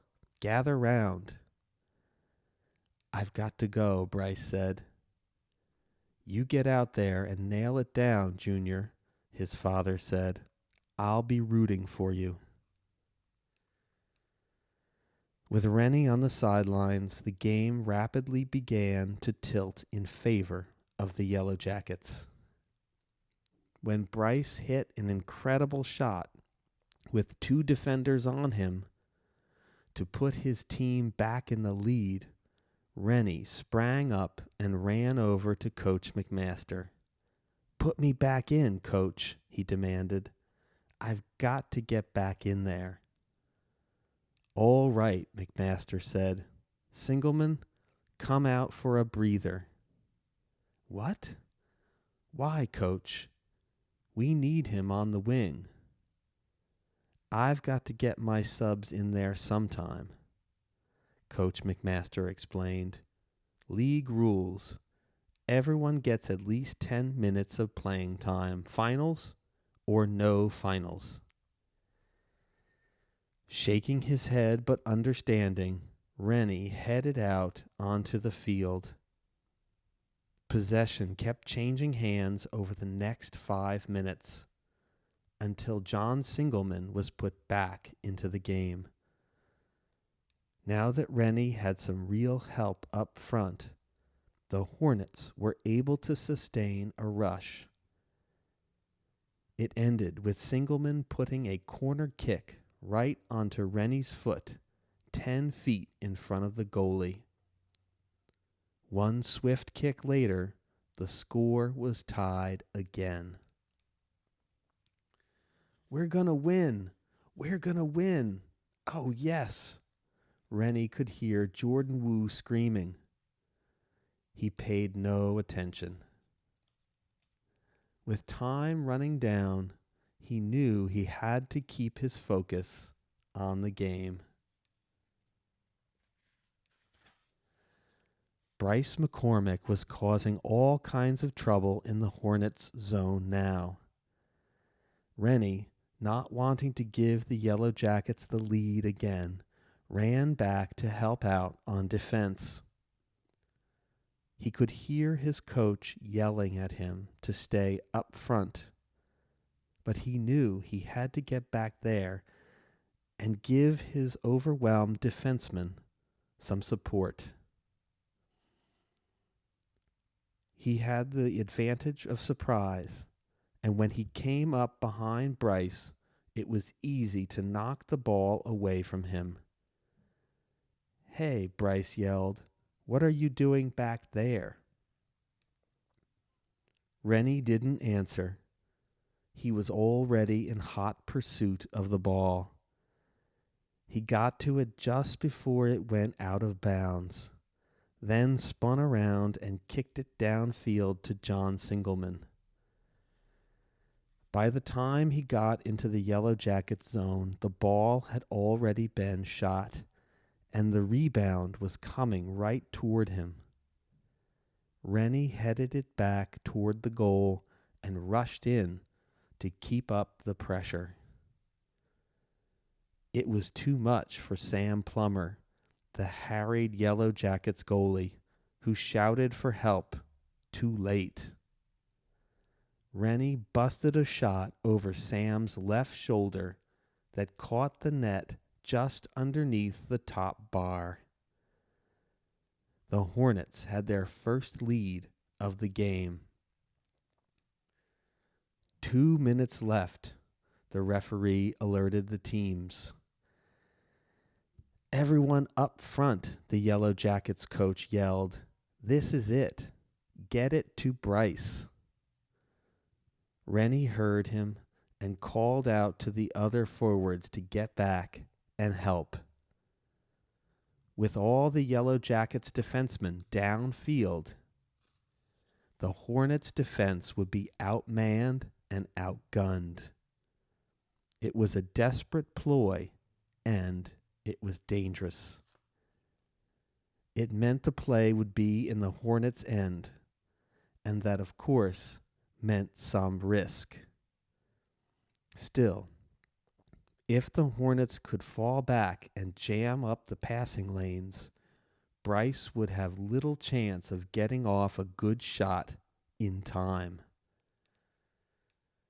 Rennie made it his business to guard Bryce one-on-one.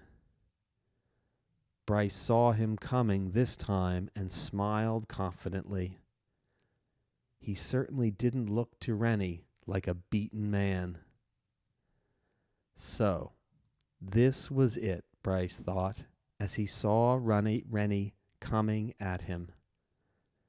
It was now or never, with less than 2 minutes left to play. There was only one thought on Bryce's mind: score, and make it fast. He put a move on Rennie that was so sudden, Rennie slid to the ground and tumbled head over heels. "Yeah," Bryce shouted as he deked two more Hornet defenders. He was zigging and zagging toward the goal, but subtly allowing the defense to push him to the left, clearing the middle for his Yellow Jacket teammates. Then, when the defenders had fully committed to him, Bryce seized the moment. He went into his patented spin move, the one he'd shown Rennie, and lifted the ball into the air where he headed it over the defense and into the wide open middle. "Get back in position," Coach McMaster was screaming, but it was too late. The Yellow Jackets had a 3-on-1 rush going, and Bryce, along with the stunned defenders, ran toward the play. There was a hard shot, which the goalie got a hand on. Then there was one rebound. Then another. Rennie Harding put his body in front of a fourth shot, but the rebound came straight to Bryce. This was the moment he'd been waiting for. He reared back his right leg and smashed a blur of a shot right into the corner of the net, just as the ref blew his whistle, signaling the end of regulation time. "Tie game," ref shouted. 15-minute overtime. 10 minutes went by, and the teams traded one more goal each, with Rennie setting up John Singelman and Bryce feeding Eric Dornquist. Time was winding down. Rennie knew what would happen now. If nobody came up with a goal in the next 5 minutes or so, there would be a shootout. Each team would get 5 shots at the goal, and whoever got the most goals would win the game and the championship. Each team would choose 5 shooters for 1 shot apiece. Sure enough, the rest of the overtime period was scoreless, and the 5 minutes went by in no time. "Shootout," the ref shouted. "Teams, select your shooters." Coach McMaster picked his 5 shooters. Wilkes first, then Singelman, then Bowie, then Charlie, and then Rennie. Rennie was worried. What if the Hornets were out of the running before he even got a chance to shoot? But he realized he had no control over that. Rennie trotted out onto the field. There was Bryce, facing him across the center line. "I'm going last. You?" Bryce asked. "Also," Rennie confirmed. The 2 boys shook hands, and the ref flipped a coin. "Call it, Hornets," he said. "Heads," Rennie called. "Heads it is." The ref turned to Rennie. "Do you want to shoot first or second?" "Second," Rennie said. The first Yellow Jacket to shoot was Eric Dornquist. He placed the ball at the top of the Hornets' zone. Chuck Mathis braced himself in goal. Eric shot, and the ball flew toward the net. Chuck leaped into the air, his arms stretched skyward, and deflected the shot. "Way to go, Chuck," Rennie screamed. But the first Hornets shooter did no better. his shot skimming off the side of his foot and dribbling harmlessly into the goalie's arms.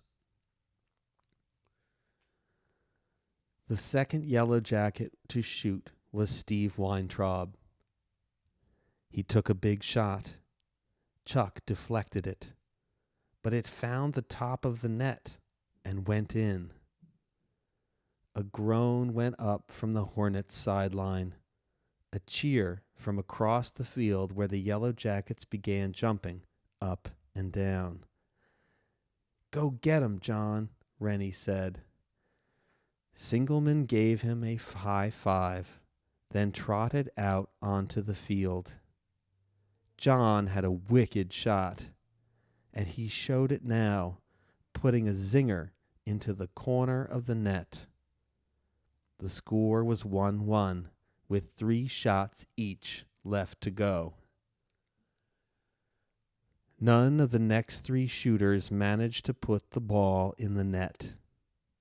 The score was still 1-1 when Charlie Ebbets took his turn. As the Yellow Jackets goalie steeled himself, Charlie wound up as if to give the ball a mighty kick. Sam, fooled by the motion, went for the phantom kick, but Charlie hadn't sent the ball into the air after all. Instead, he blasted it on the ground and right into the net. It was 2-1. Hornets, with just Bryce and Rennie left to go. Bryce went first. Rennie's heart was pounding in his chest as he watched his friend size up the goalie. Chuck bounced from foot to foot impatiently. Bryce did what he did best. He used his power and strength to bull the ball right past Chuck. The score was now tied. "Come on, Rennie," Coach McMaster shouted above the roar of the crowd. "Put it in, and we're champs." Rennie took the ball. This was it. If he failed, the score would still be tied, and the teams would select other shooters. The outcome would be out of his hands, and he would have to watch from the sidelines while the game and the season was decided. This was his chance, and Rennie knew it. He stood poised, waiting for the whistle. When it came, he moved with lightning speed and kicked as hard as he could. Sam leaped into the air, extending his arms to try and deflect the ball. But it hit the post, then caromed across the goal, finding the net just over the goal line. The game was over. The Hornets had won it all. Bryce sank to the ground in disbelief.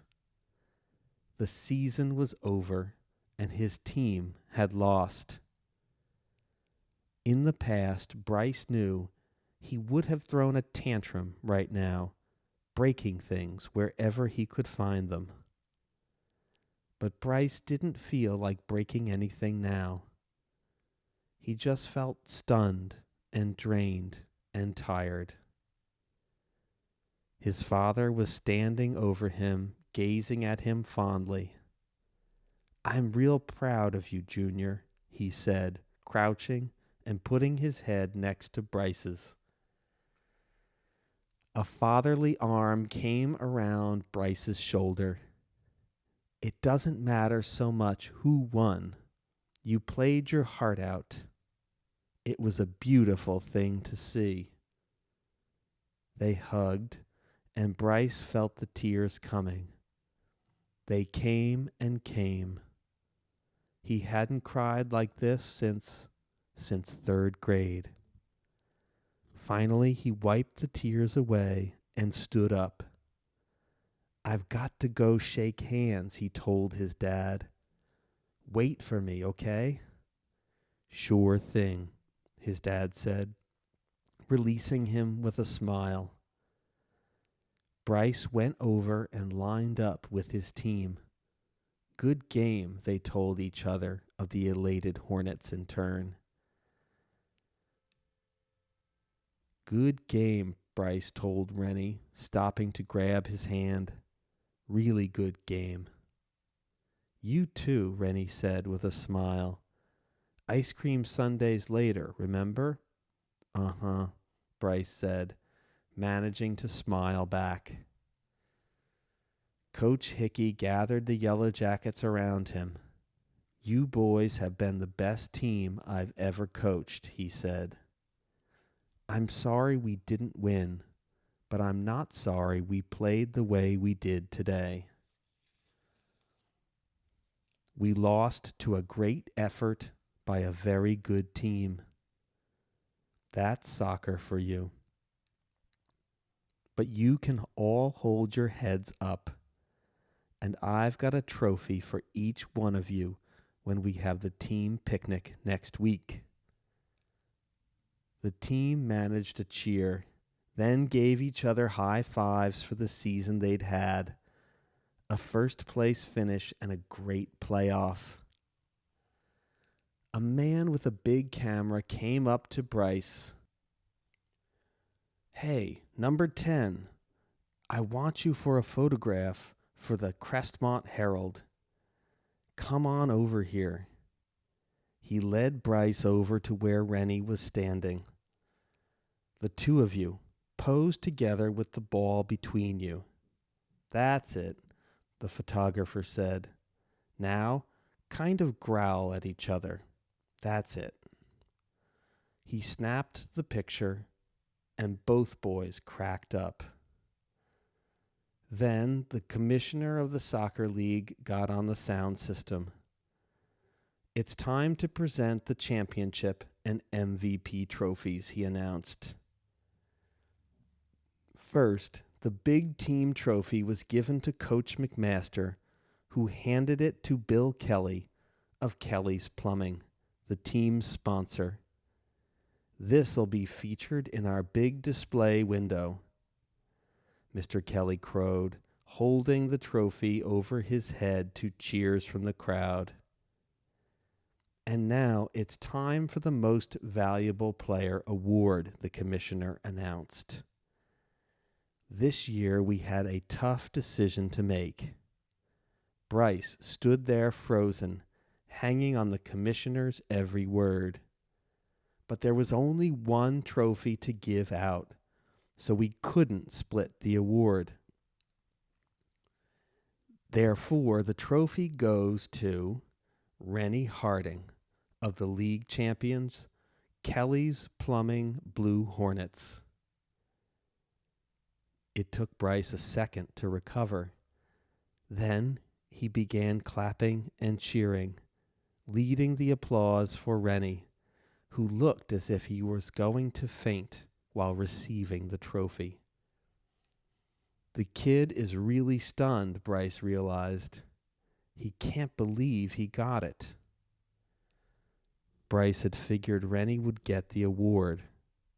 After all, he was the best player on the winning team, and that was how MVPs got chosen.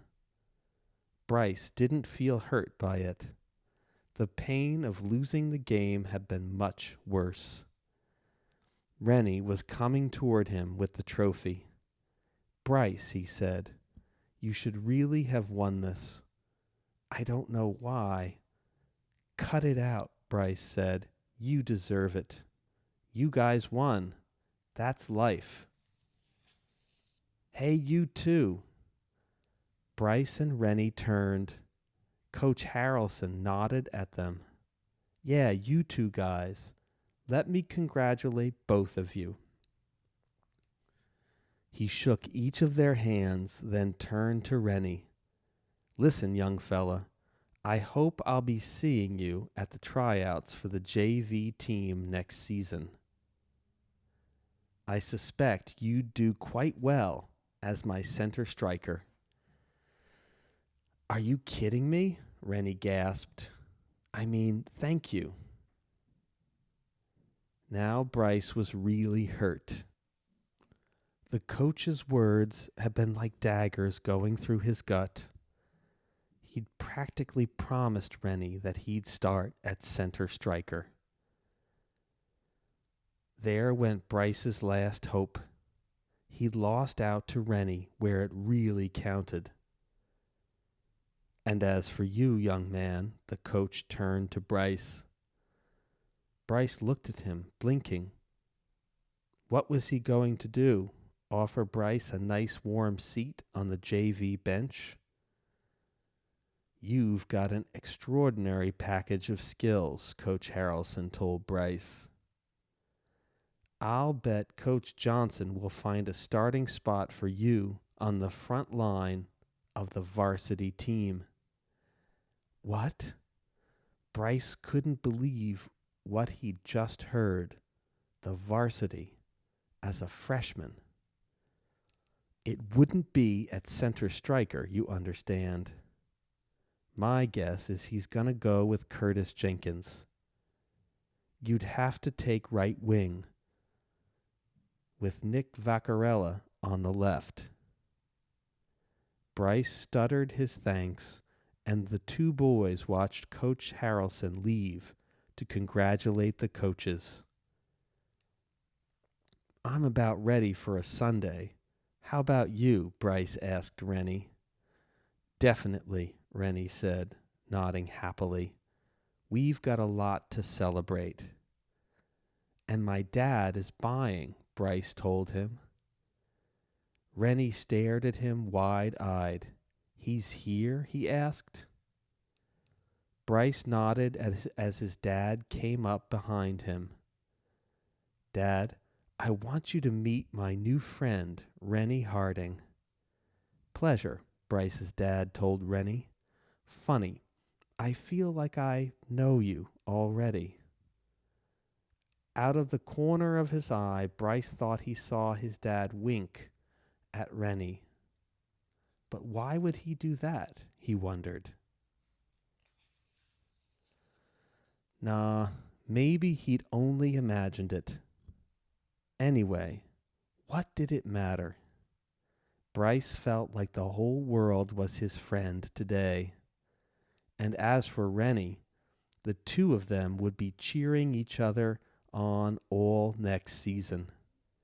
And someday, when Rennie got to the varsity squad, they'd even get to be teammates. The three of them, Bryce, his dad, and Rennie, walked toward Conroy's. As they went, Rennie and Bryce talked excitedly about the great plays they'd made that day and about the future. Bryce felt his dad's arm around his shoulder and smiled. He'd lost the championship and the MVP award too. But life was still good. It was very, very good. The end.